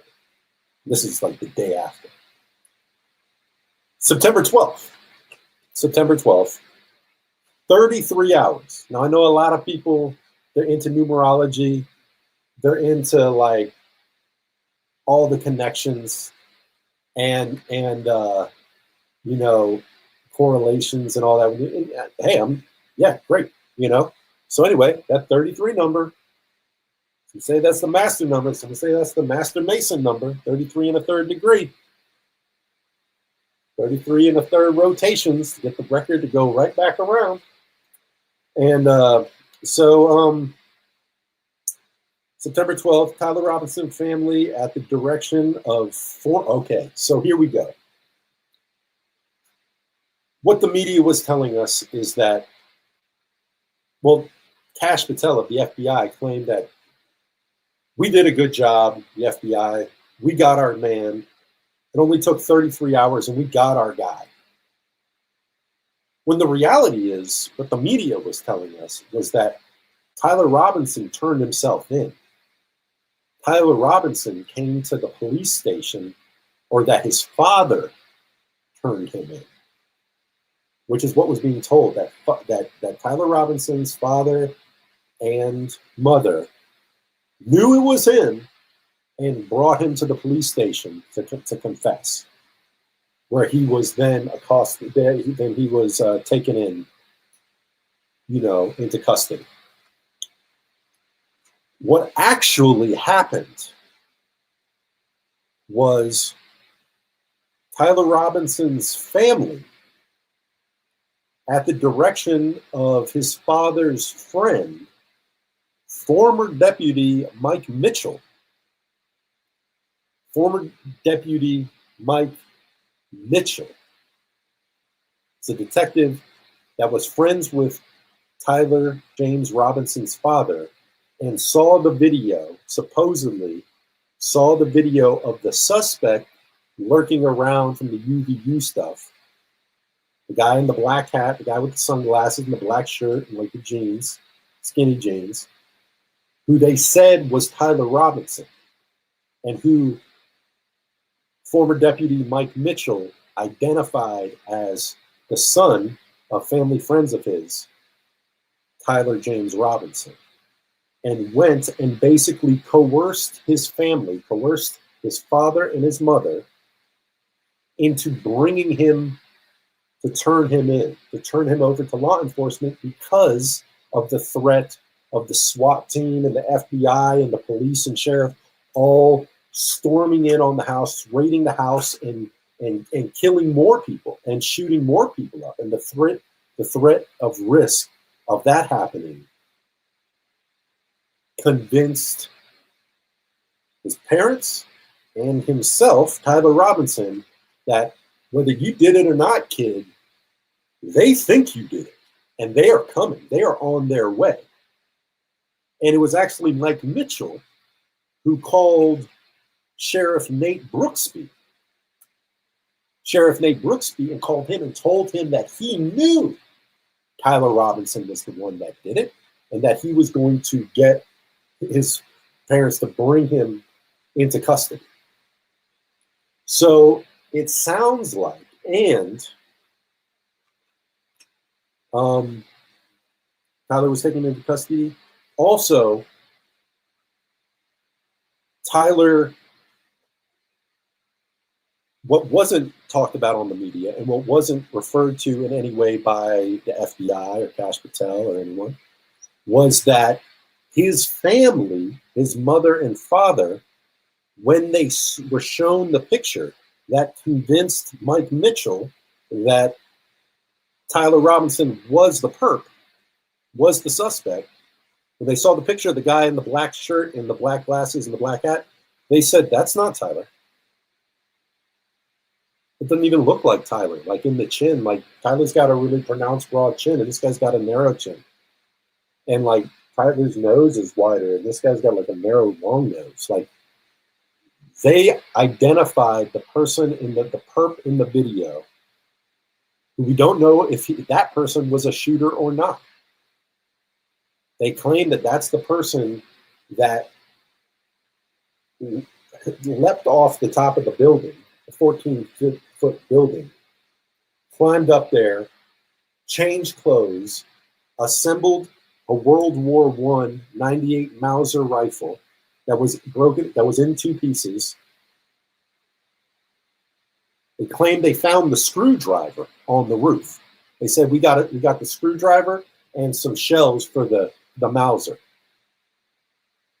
Only problem is it doesn't take a screwdriver to assemble a World War II 98 Mauser. It takes an Allen key.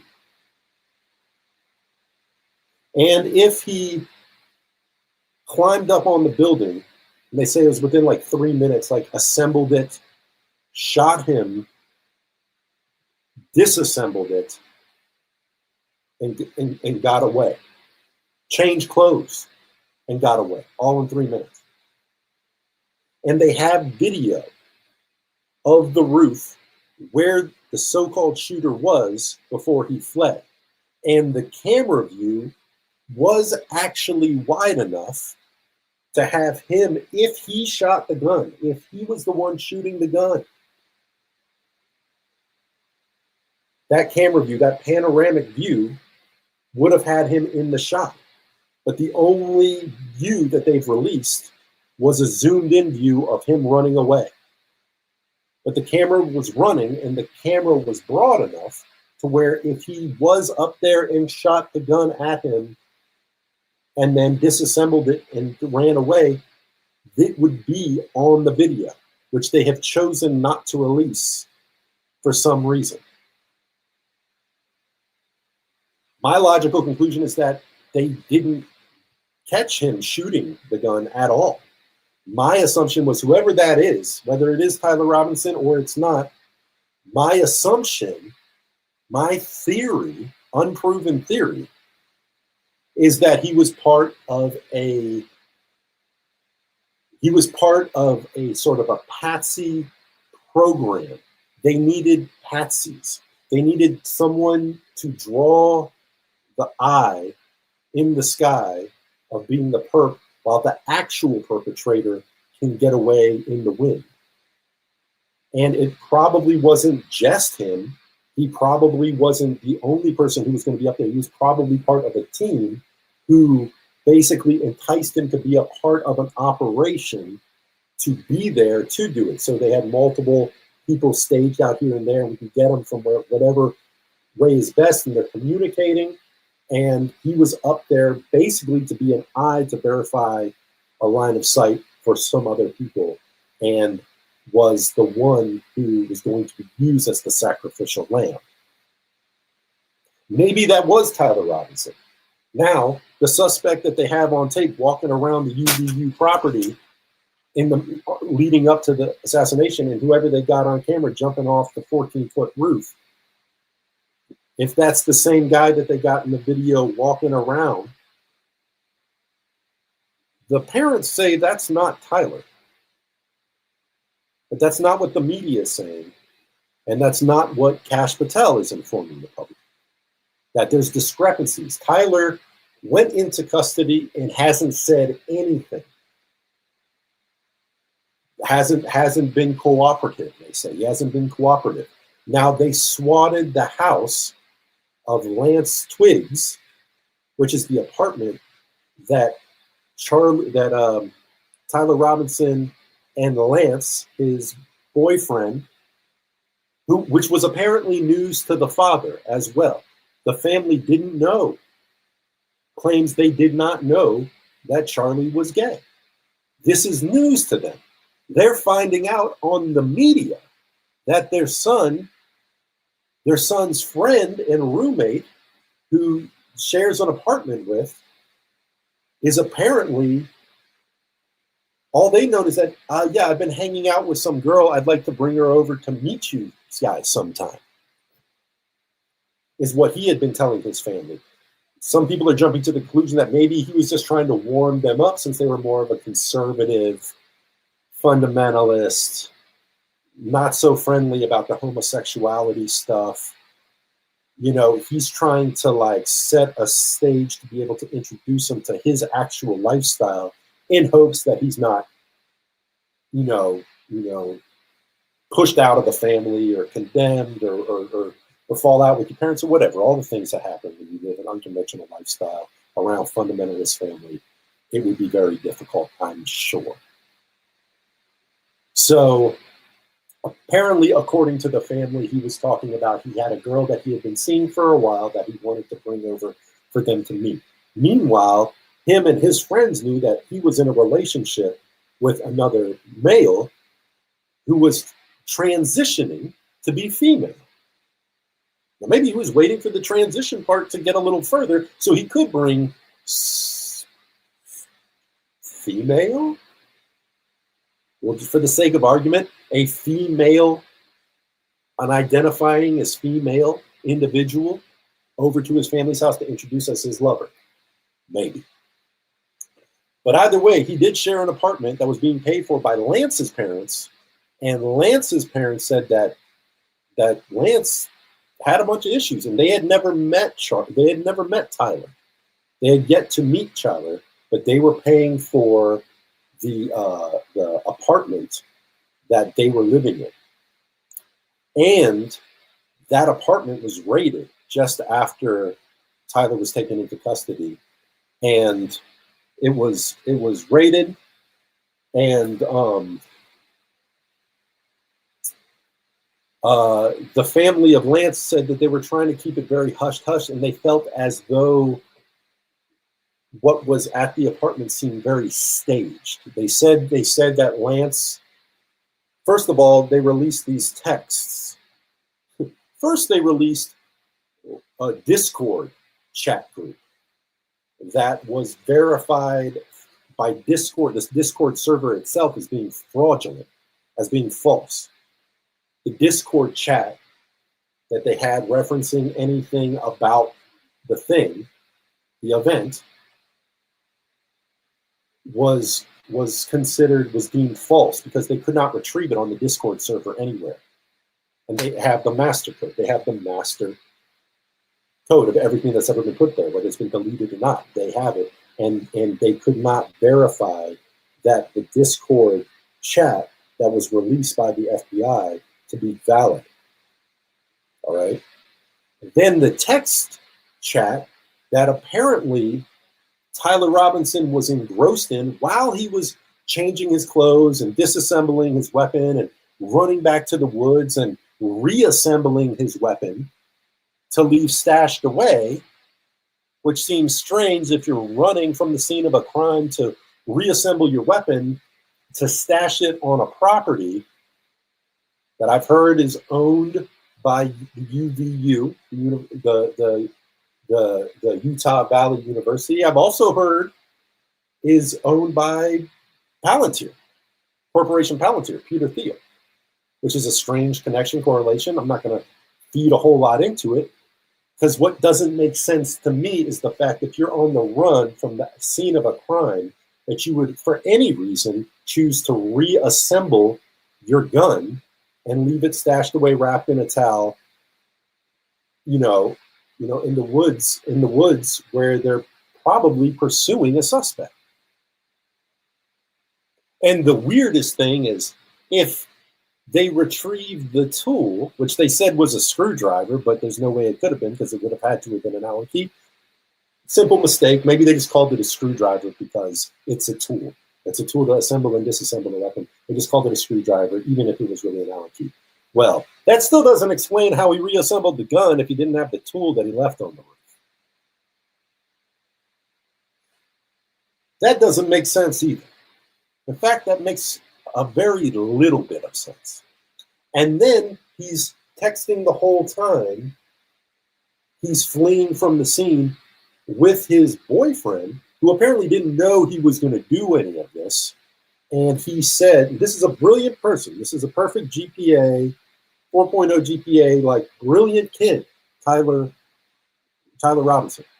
He's not an idiot. And he seems pretty tech savvy. And he plays video games. He's into video game culture. He's on Discord. He's on all this stuff. Anyone knows that anything you're texting on your phone or searching on your phone or emailing on your phone, it's not private. Even if you're using VPN, most of which are owned by Israel. Sorry. Even if you're doing everything you think you can do to keep your, it's in the cloud. It's owned by many other intelligence organizations to retrieve whenever or why ever they want to. We're past the point of having to be of abiding by law at this point. The CIA doesn't have to follow the law. The Mossad doesn't have to follow the law. MI6 doesn't have to follow no law. What do you think the whole Edward Snowden thing was all about? About the NSA spying on all of us illegally. And what happened because of that? The one person who told the truth is the criminal. You're the criminal. because you're jeopardizing the security of our government. No, you're breaking your own laws against your own citizens illegally. That's the crime, not that I'm telling the truth about it, Edward Snowden. So they released this litany, this long-winded series of short stories, autobiographical short stories that he has sent his boyfriend. These are Gen Zers. He has sent his boyfriend in the tone of a 1950s detective sleuth, calling him my lover, and using weird terms like squad car and vehicle. I need to get to the vehicle, and this and that and this, and just basically confessing systematically, fact after fact after fact, while simultaneously saying, I hope no one would ever find out about this and I would be able to take it to the grave. I hope no one would ever find out about this and I could take it to the grave. Well, you're leaving a record of everything, almost like a script. And as a matter of fact, when they ran it through Grok and they ran it through ChatGPT, both of them came up saying it looks like a manufactured script. So, they've taken him into custody. They've separated him from his parents. They've taken his parents into witness protection. Out of telling them that their lives are now at jeopardy, their lives are now at risk. There's going to be vengeful vendetta against you being his family. They've taken Lance Twiggs has been disappeared from his apartment. And the neighbors are saying apartment is the mail's building up and the packages are building up. No one's there. It's like it's completely deserted, because it is. And no one knows where he is. So he's already been to court twice. He has not been appointed a lawyer yet. And all we've seen is this still video of him standing there, sitting there with a flak vest on, a bulletproof vest on closed circuit Zoom court or whatever. And you got the judge over here. The judge, what's his name? What is this guy's name? I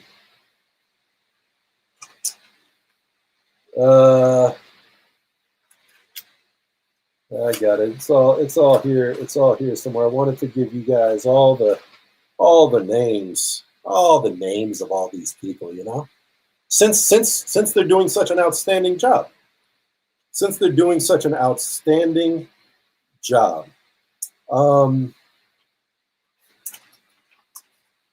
But I'm having trouble finding it, as I tend to do. I think this is it. Presiding Judge Tony F. Graff, Graf. And all of these names are going to be important for a reason. The medical examiner at the hospital was Deidre Amaro. And Robert Bowles, Bohls, is the special agent from Salt Lake City, special agent for the FBI, in charge of the investigation. And, we told you Sheriff Nate Brooksby and former Deputy Mike Mitchell. All these people are people of interest in this whole thing. And yeah, a lot of people are having a hard time believing that this isn't a cut and paste job with the court dates, especially considering he doesn't even have a lawyer yet. He's already been to court twice and no lawyer provided for him. And the people providing for him is the district attorney, state attorney.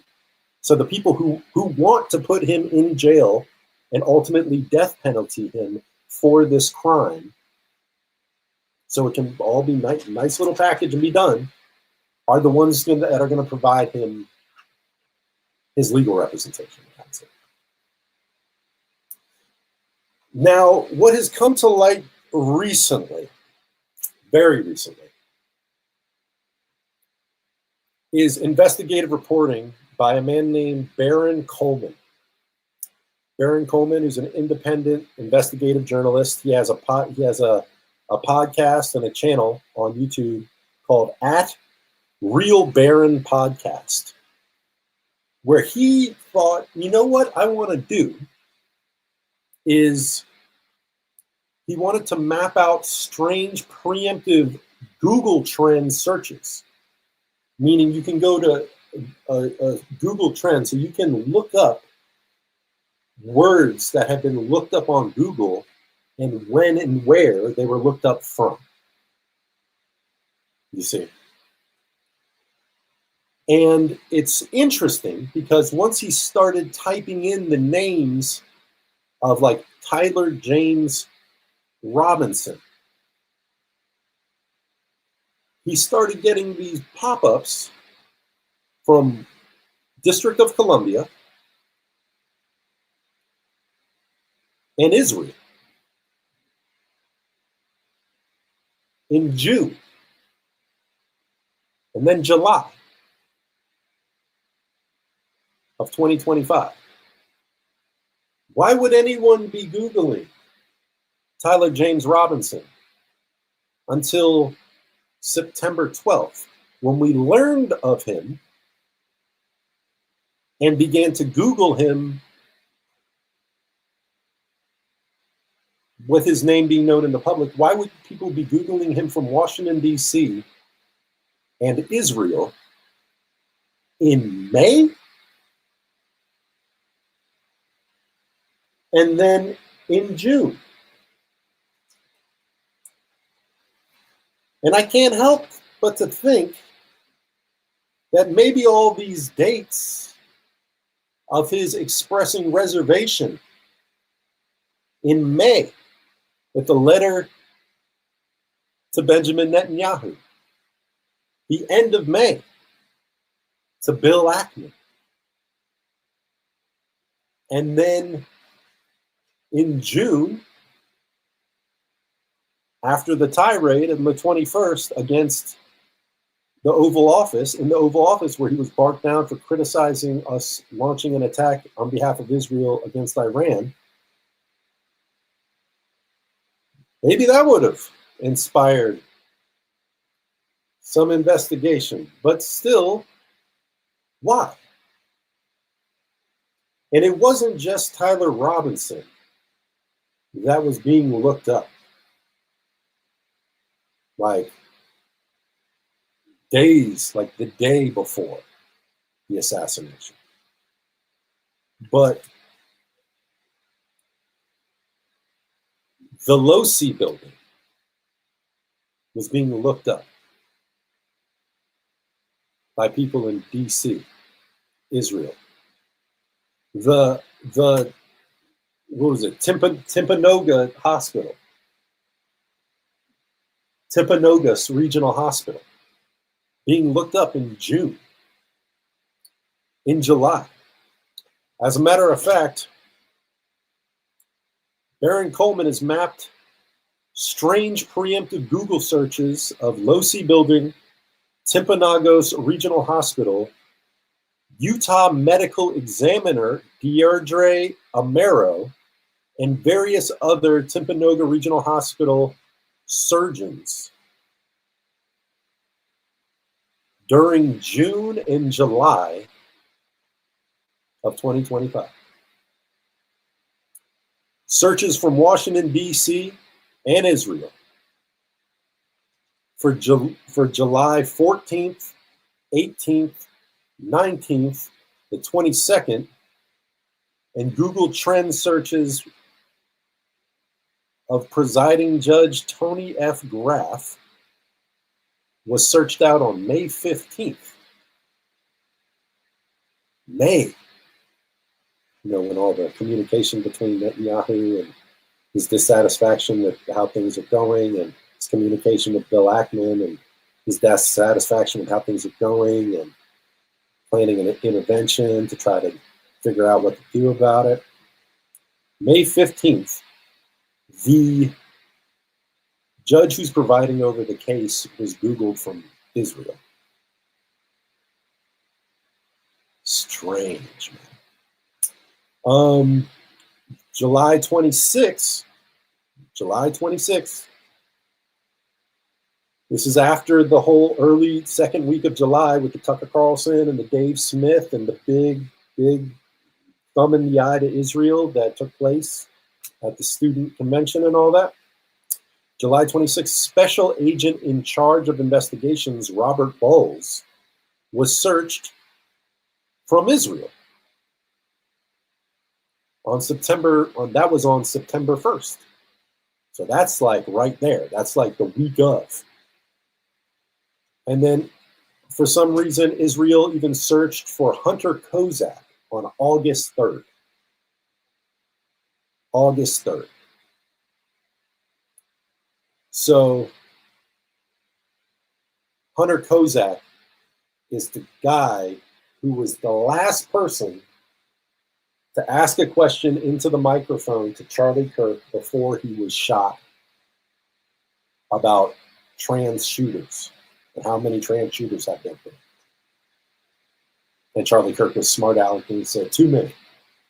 He said, well, what's the leading cause of, who caused the most, who's behind the most shootings in the country?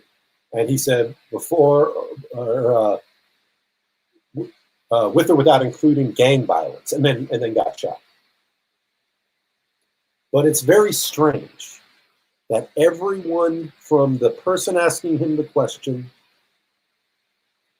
to the judge presiding over the case to the special investigator to the patsy or to the shooter on the roof to the medical center that he was taken to the long way instead of the trauma center hospital.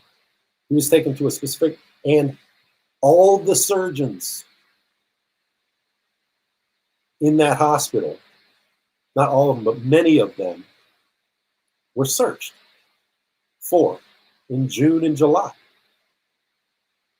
by DC, District of Columbia, and Israel, by somebody.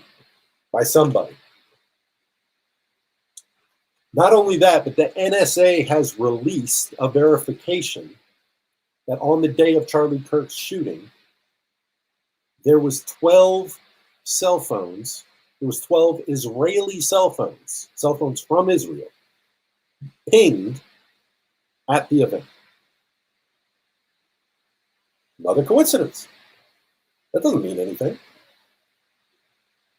But when you start having these strange coincidences of preemptive investigations into random people and random locations that aren't so random when they all are correlated in one of the biggest political assassinations of modern history, it leads one to wonder, is it collusion? Is it coincidence? Is it conspiracy? Okay, so I think we're going to wrap it up on. Oh, we didn't mention George Zinn. So George Zinn is the crisis actor that appeared, called in a complaint about 9/11, was at the Boston Marathon bombing. Seems to always pop up at all these crazy situations.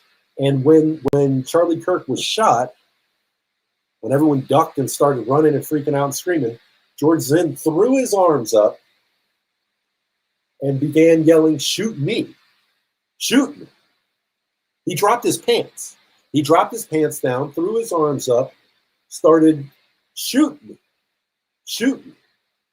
And so they arrested him. So that's a patsy. That's someone who's doing this to distract so that whoever actually did it can get away, is what it seems like to me. And they took him in, and they identified PDF file images on his phone. So he was charged and hit with a gag order, as to not talk to anyone. But before he was really processed, so he's out of reach, he's out of touch. But he was treated by a medic at a hospital because he was tackled in the midst of all of this happening. So they checked him out, and he said, and the medical examiner asked him, why did you do this? And he said, I was paid to. I was paid to do that. Paid to do that. Now, is that true? I don't know. I wasn't in the room with him when he said it. It came from a pretty verifiable source, but even that, I'm not inclined to necessarily believe it. But I think it's very strange that someone who seems to just pop up at all of these huge, what I would call false flag operations, to excite the public, terrify the public, and push them into a, what was it that Benjamin Franklin said? He said, anyone who's willing to sacrifice, anyone who's willing to give up their liberty for a temporary sense of security deserve neither liberty nor security. So a lot of times these things happen to terrify us into a situation where we make allowances for an intensified security state under the guise of keeping us, the people, safe. You know. So we're almost done, Baba. We are almost done, bro. We are so close, but I did have something I wanted to share. Yeah, I did have something I wanted to share. And I will, if you want to get, I'm going to read this little bit about Erica Kirk, his wife. A few bullet points about Erica Kirk, Charlie Kirk's wife. Which seems like maybe it was an arranged marriage. It seems like maybe she was his handler. Is what it is starting to look like. But that, hey, love. The heart knows what the heart, the heart wants what the heart wants. I don't know. But I did send you a video to load up by James Lee, who is Erica Kirk. So if you want to kind of locate that while I do these, then we can get that out of the way. It's a short one. It's not as long as the other one. It's a pretty short one. So Erica Kirk, in 2006, she started a ministry. When she was 17 years old, she started a evangelical ministry. Evangelical. And that was 2006. In 2009 to 2010, without any previous modeling experience, beauty pageant experience, she received a personal invitation to compete in the Miss USA beauty pageant owned by Donald Trump. Interesting. Handpicked by Donald Trump to participate in the Miss USA pageants that he owns. That's where all the stories talk about him coming in the dressing room, walking around and gawking at the women and grabbing them by, whatever. I don't know. He said it. I don't know. Anyway, Donald Trump owned the Miss USA beauty pageants. And that was in 2009 to 2010, was invited to participate. In 2012, Erica wins Miss Arizona, the Miss Arizona competition. According to her website, this is her own website, she was a casting director at the same time she was modeling for Trump. Casting director. Casting actors or talent headhunting, like she's hunting for talent. Casting director. In her evangelical ministry that she started began working with the U.S. military in Romania. Isn't that where Melania is from? I think Melania is from Romania. Maybe I'm getting it wrong. I don't know for sure, but I'm pretty sure that Trump's current wife is from Romania. Could be wrong. The evangelical ministry that she was working with that she started began working with the U.S. military in Romania.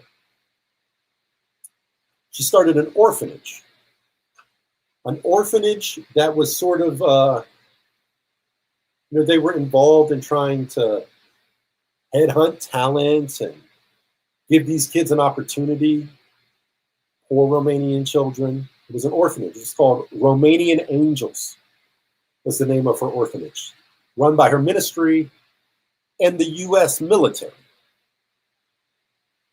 In particular, someone named Colonel Otto Buscher III was integral in running this program, Romanian Angels, who Erica Kirk even thanks in her little movie she made about the Romanian Angels, her little video, her little puff piece, which we'll see see a section of in a minute.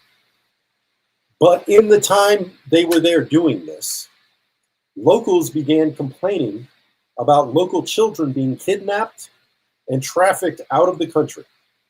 These children ended up resurfacing, being found in Israel, the UK, and undisclosed private islands.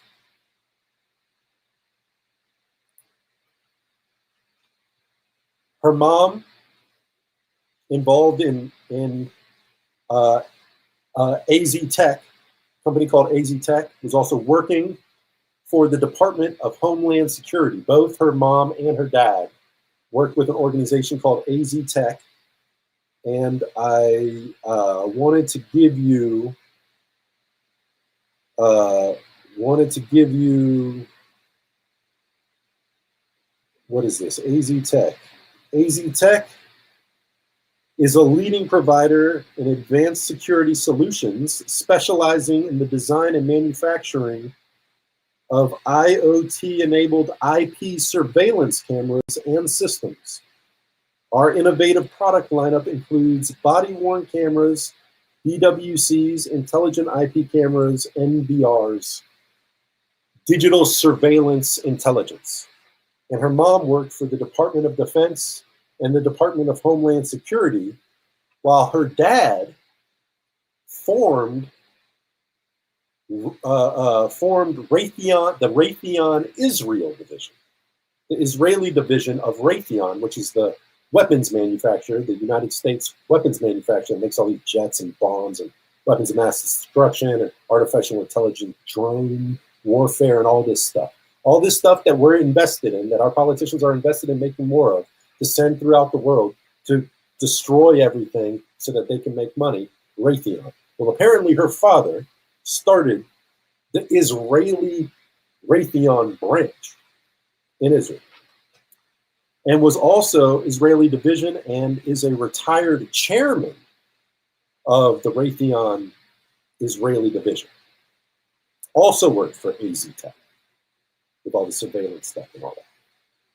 So we didn't even go into how Israel is leading the world, and that's what Palantir is all about. That's what our NSA and our Homeland Security and all of our intelligence and all the data that was mined by the likes of the NSA that Edward Snowden reported to us about, that turned him into a criminal for telling us that they were illegally spying on us, has all been turned over to Palantir. Peter Thiel. You heard Red Pill talking about Peter Thiel, talking about the rise of the Antichrist and what the Antichrist is, and a multi-part series about the Antichrist, and the guy looked like the Antichrist. Most likely is the Antichrist. I don't know, hypothetically, maybe, who knows?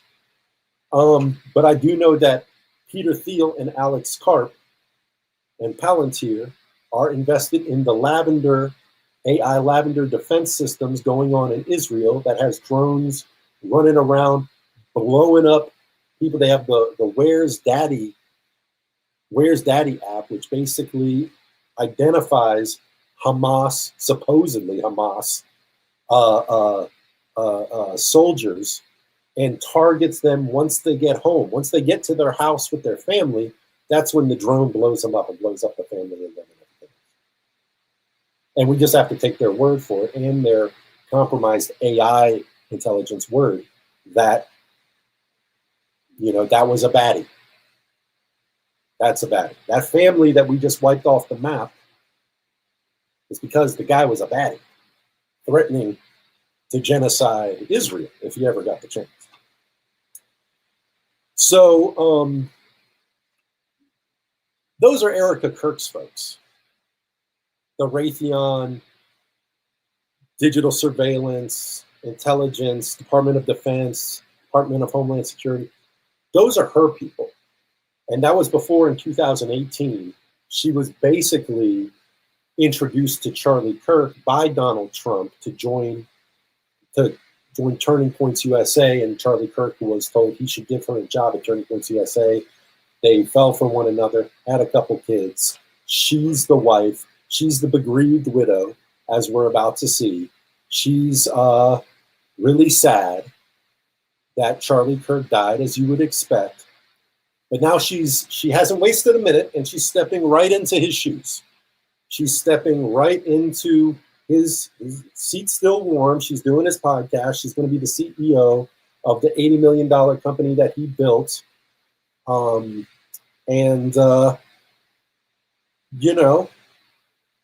Apparently has a litany. The investigations went into figuring out about the child trafficking, the kiddie brothel controlled by the U.S. military and this evangelical ministry. It was basically shut down, and then she left, and the charges were dropped. The case was dropped, and no further pursuit of the case against it. And the only place it lives in the hearts and minds of all these locals who are the ones complaining about their children going vanishing and then popping up on undisclosed islands in Israel and the UK. Not America, interestingly enough.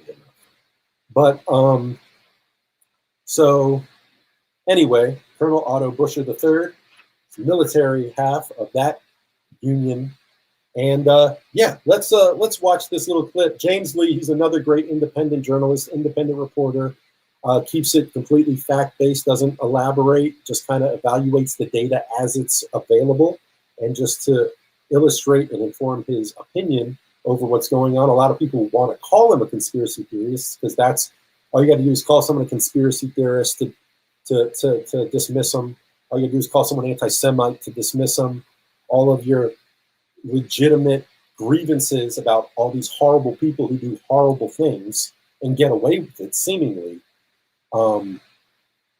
Apparently, all you got to do is just slander a person and try to demean them and shame and ridicule them to get the masses of silent people to kind of back away because they don't want to be associated with the person that's being called names. That's how juvenile the majority of us still are in 2025. But I believe it's changing today. Let's watch this video of James Lee put together.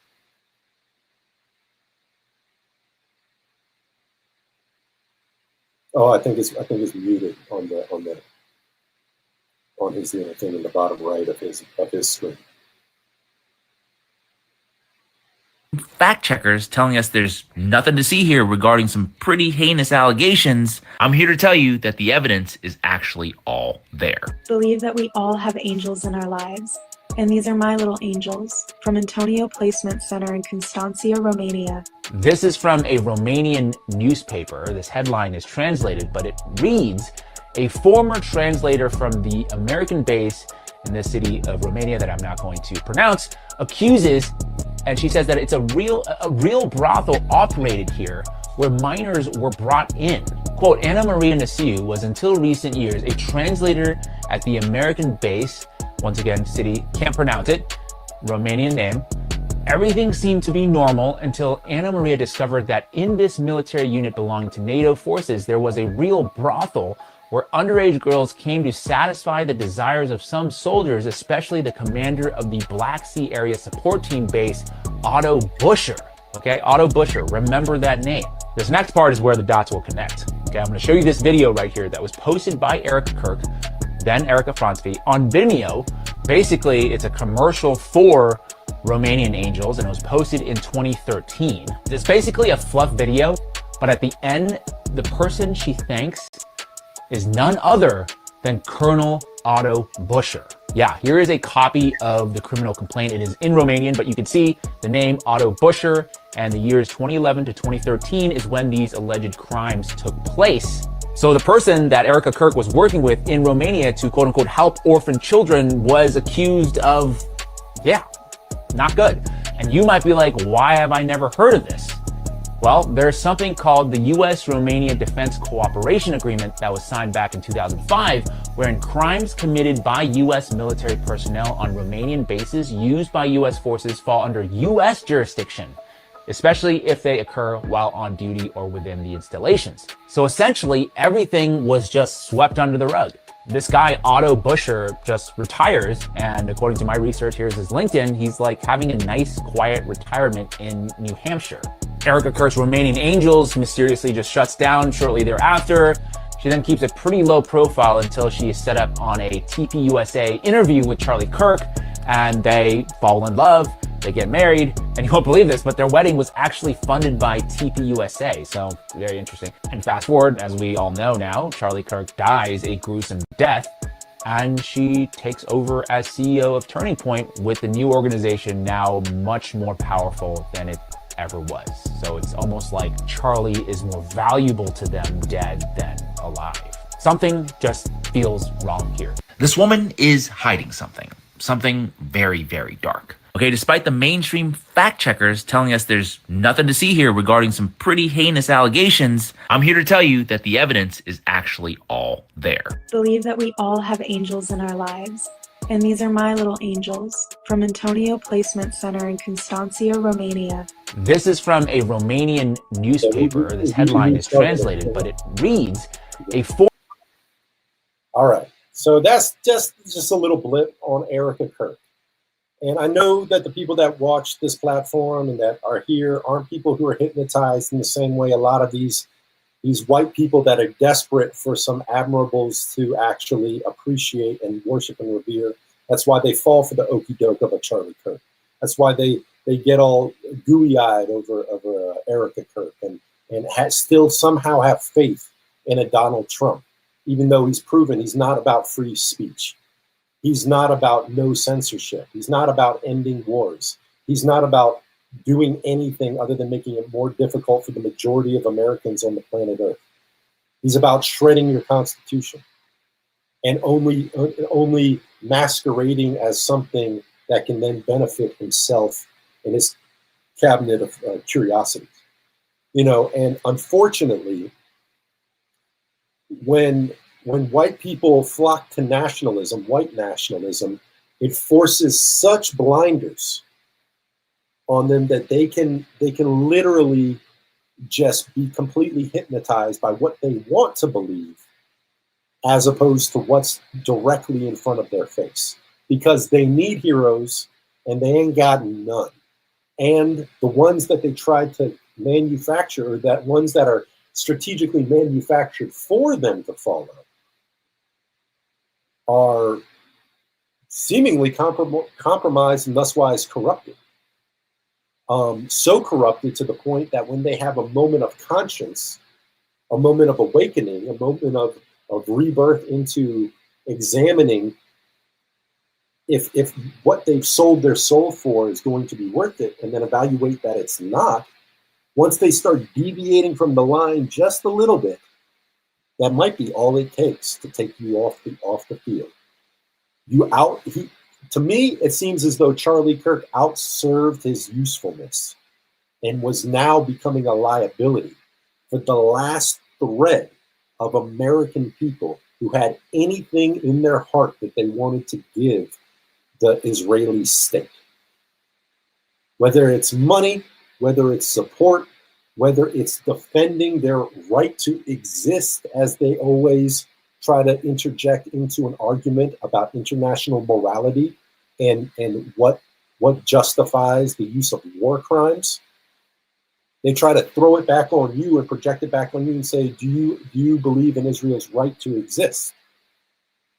And it's like, well, Israel does exist, but I certainly don't agree with Israel's right to exist in the conduct in which it exists in today, being the most immoral, not democratic, godfathers of terrorism in the Middle East and around the world as a mode of operations and accepted protocol of delivery for manipulative control over their government and other governments, particularly the United States, the UK, and France, as well as Germany. I mean, Germany's kind of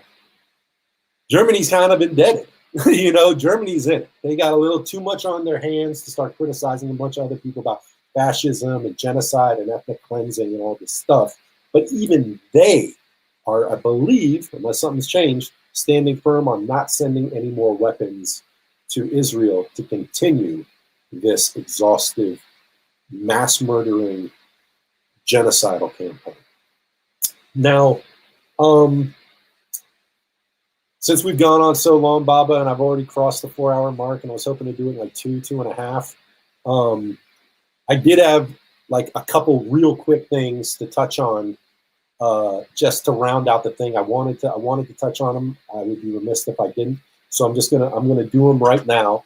I know that there's a lot of people out there that they don't like hearing the term deep state, or they don't know exactly what's inferred by the deep state. Are you talking about what Trump talks about? Are you talking about something else? Are you just being ambiguous because you don't really know what it is? Are you just using it as a blanket all term for the bad guys or whatever? You know, and those are great questions. You know, those are great questions.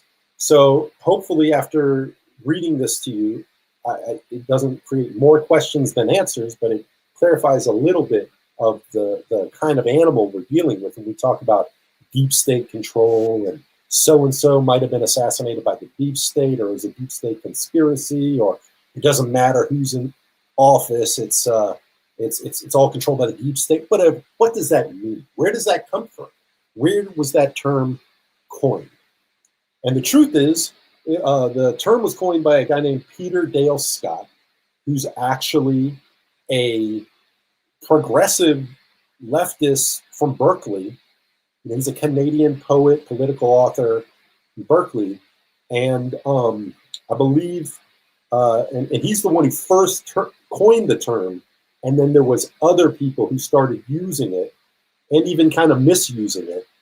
But I think this little rundown that's taken out of the Atlantic, it's taken out of the April 2020 issue of the Atlantic, by author George Packer, offers this interesting but brief discussion of the term deep state in his article. And so I'm going to read it to you. To Trump and his supporters, the swamp was full of scheming conspirators in drab DC officeware, coup plotters hidden in plain sight at desks, in lunchrooms, and on jogging paths around the federal Capitol. The deep state, a former Republican congressional aide named Mike Lofgren, had introduced the phrase deep state into the political bloodstream with an essay in 2014. And a book 2 years later. Lofgren meant the nexus of corporations, banks, and defense contractors that had gained so much financial and political control, sources of Washington's corruption. But conservatives at Breitbart News, Fox News, and elsewhere began applying the term to career officials and law enforcement and intelligence agencies whom they accused of being Democratic partisans. See how they flipped it? They took it and they start saying, no, it's the Democrats. See? And I'm not telling you it's not. I'm saying all of these people are literally there to entertain us, to keep us from uncovering and putting pressure on the power of the deep state. They're the entertainment branch. Politics is the entertainment branch of the military-industrial complex. Okay, so they accused Democrat partisans of being in cahoots with the liberal media, first to prevent and then to undo Trump's election, like fake news and corruption. Trump reverse engineered deep state into a weapon against his enemies, real or perceived. Now, a quick Google Books search indicates that Mike Lofgren, his writing in 2014, was by no means the first author to deploy the term deep state in a political sense.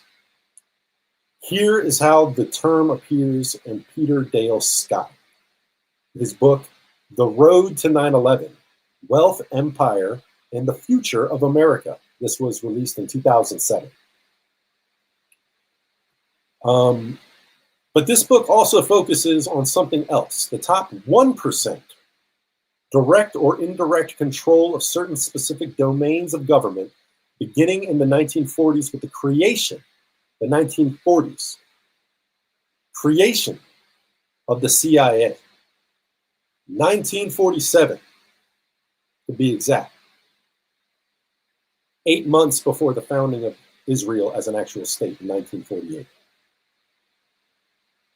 It was like September 18th, I believe, was when the CIA was founded, September 18th in 1948. Operation Paperclip. Remember Operation Paperclip, where we brought all the Nazi intelligence over, put them into created NASA. Wernher von Braun had all this Nazis and the CIA developing intelligence, espionage, technology, all that. We brought them over. We took half of them. Russia took the other half. 1947 was when the CIA was founded. So beginning in the 1940s, with the creation of the CIA, it is a story that looks beyond the well-defined public entities of open politics to include the more amorphous and fluid realm of private control behind them. This realm of wealthy private influence, the overworld, is a melee of those who either by wealth or background have power great enough to have an observable influence on their society and its politics. Those parts of the government, oligarchs, those whose power is derived from their wealth. So we're dealing with the technocrats and the oligarchs and people whose power and influence is derived from their wealth or their proprietary technological control over the evolution of technical systems leading into the Fourth Industrial Revolution, which is centralized digital currency, centralized digital monitoring systems, the panopticon we're always talking about, the Internet of Things, your complete control and right to exist is at the hands of those who control the servers and the technological tools of the day. And there's no escaping them. So those are the oligarchs that he's speaking of. This realm, it is a story that looks beyond the well-defined public entities of open politics to include the more amorphous and fluid realm of private control behind them. This realm of wealthy private influence, the overworld, is a milieu of those who either by wealth or background have power great enough to have an observable influence on their society and its politics. Those parts of the government responding to their influence, I call the deep state, if covert, if secret, if covert, or security state, if it's the military. Both represent top-down or closed power, as opposed to the open power of the public state or res publica that represents the people as a whole. I argue in this book that the power of the American public state needs to be revived and its out-of-control deep state radically curtailed. I am not an opponent of the deep state per se. Publics are not infallible and sometimes need to be opposed. But in our current crisis, the proper balance between the public state and the deep state has been lost. and the deep state's secret top-down powers have become a major threat to democracy. A well-functioning deep state serves to impose needed wisdom and discipline, but in recent years, America's unchecked deep state has been imposing both folly and indiscipline. Still, the phrase doesn't seem to have been widely used in the U.S. political discussions during the first decade of the 2000s.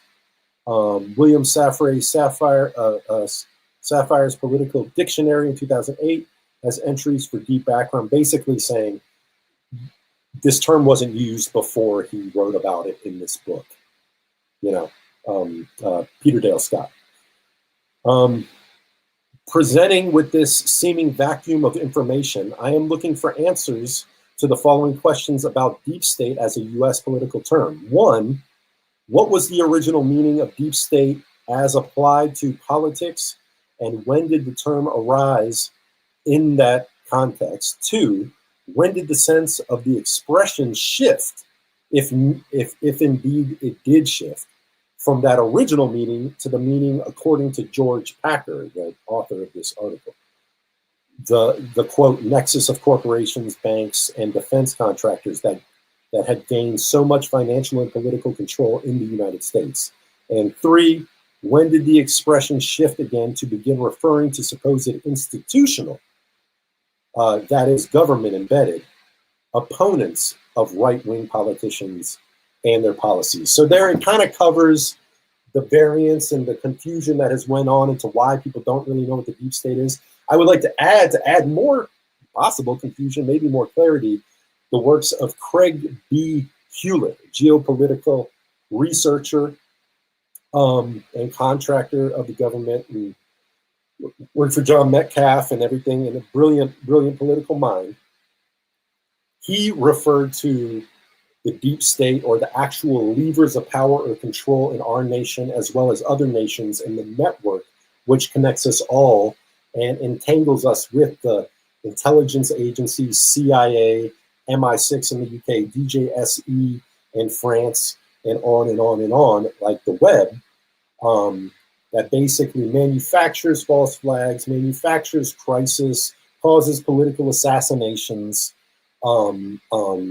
doing all the dirty work under the cover in the name of freedom, justice, equality, preservation of democracy, and ultimately seeking to safeguard the continuity of government, COG, continuity of government.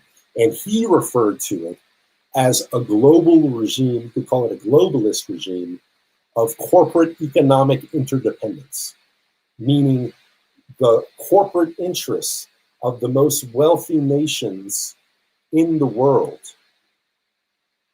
are really what's at stake when it comes to how the world is run, how governments are run, what governments need to be toppled. It's the Western Empire. The Western Empire that seems to be closing in on itself. And why is America why are we in the middle of running a coup on Venezuela? Why are we trying to oust Maduro? Why are we trying to put in, like that woman, what's her name? Maria Corina Machado. Maria Corina Machado, who's just basically another CIA plant that has expressed openly, open Zionist, open idolist of the West, wants American corporations to come in and take over the resources of Venezuela. Venezuela has more oil than every other nation in the world.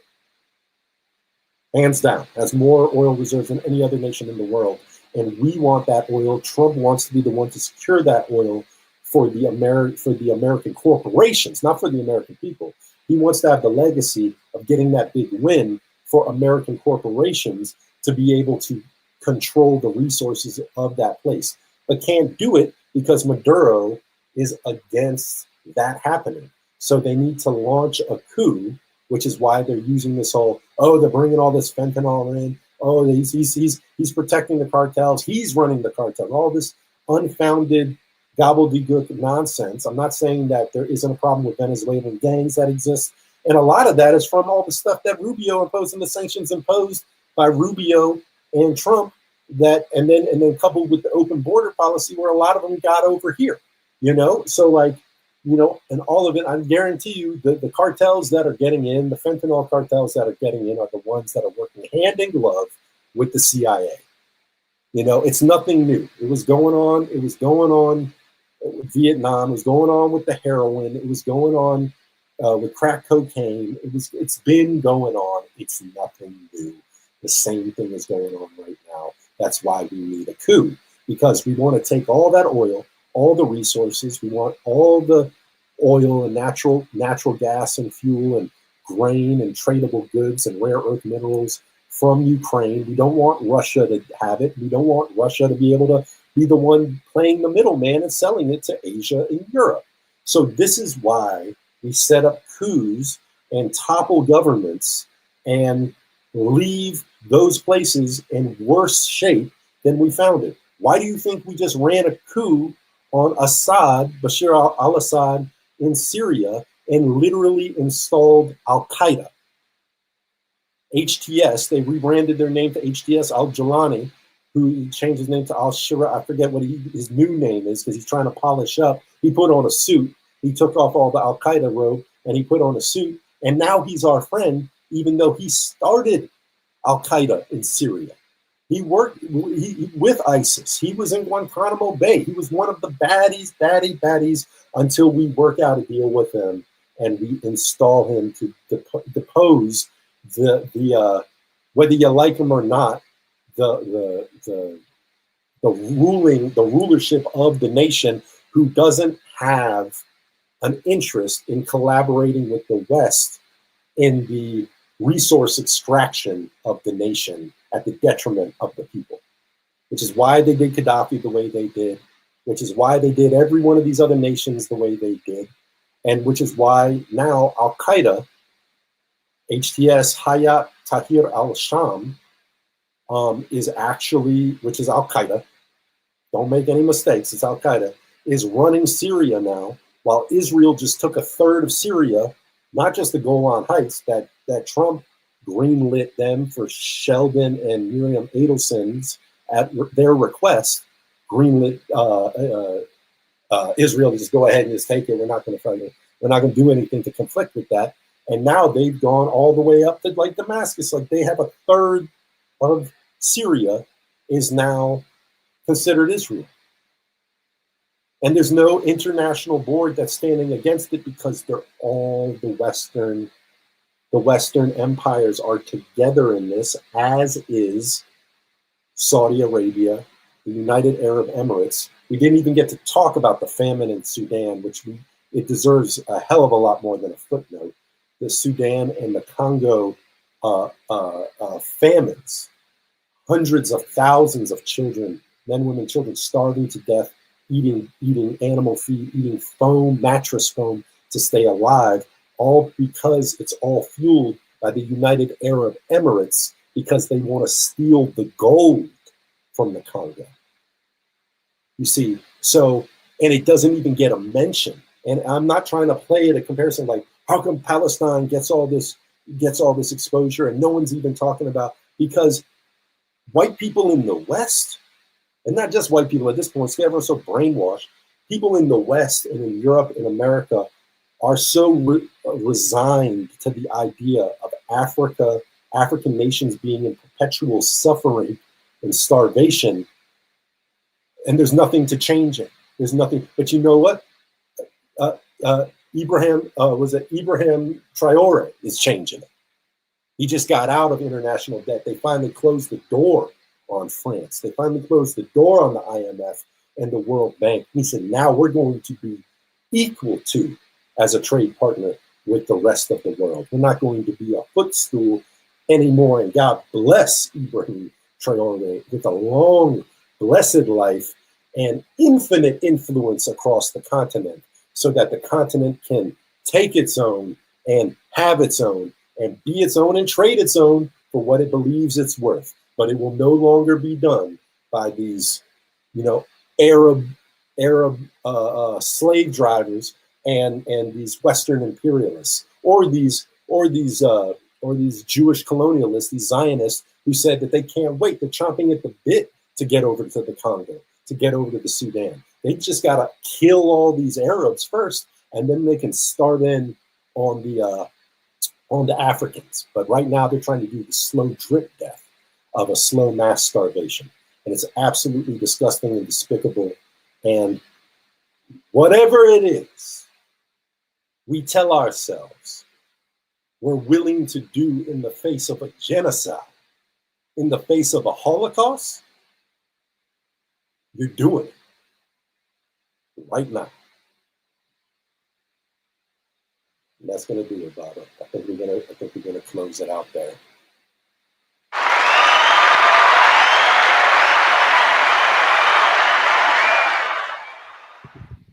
Well. This was a powerful presentation, and I found it very informative, and I hope everyone else does. You can go back and look at this and look at this and look at this and let it sink in, because it's going to take a minute to let it sink in, and it takes a lot of courage to be able to go against the grain the way he does, to be able to give some information that's not popular at all, you know. So, but that's the way you are when you're a revolutionary. You go against the grain. You don't go with what the sheeple does. You know, you teach the sheeple so that they can go the way that they should go. And so on that note, we want to continue to hear from the Bambu King. I'll be calling you later on. Right now, I'm going to hit the sack. Thank you for your time. Yes, not at all. Thank you for coming on here and giving these precious jewels of information and taking time away from your wife and your family to be able to do something like this. And I really appreciate it, and tell her I said hello, hi, how you doing, peace. And I just want to give a little outro from Baba TV. We getting ready to be out of here. Yes, sir. Yes, sir. We out.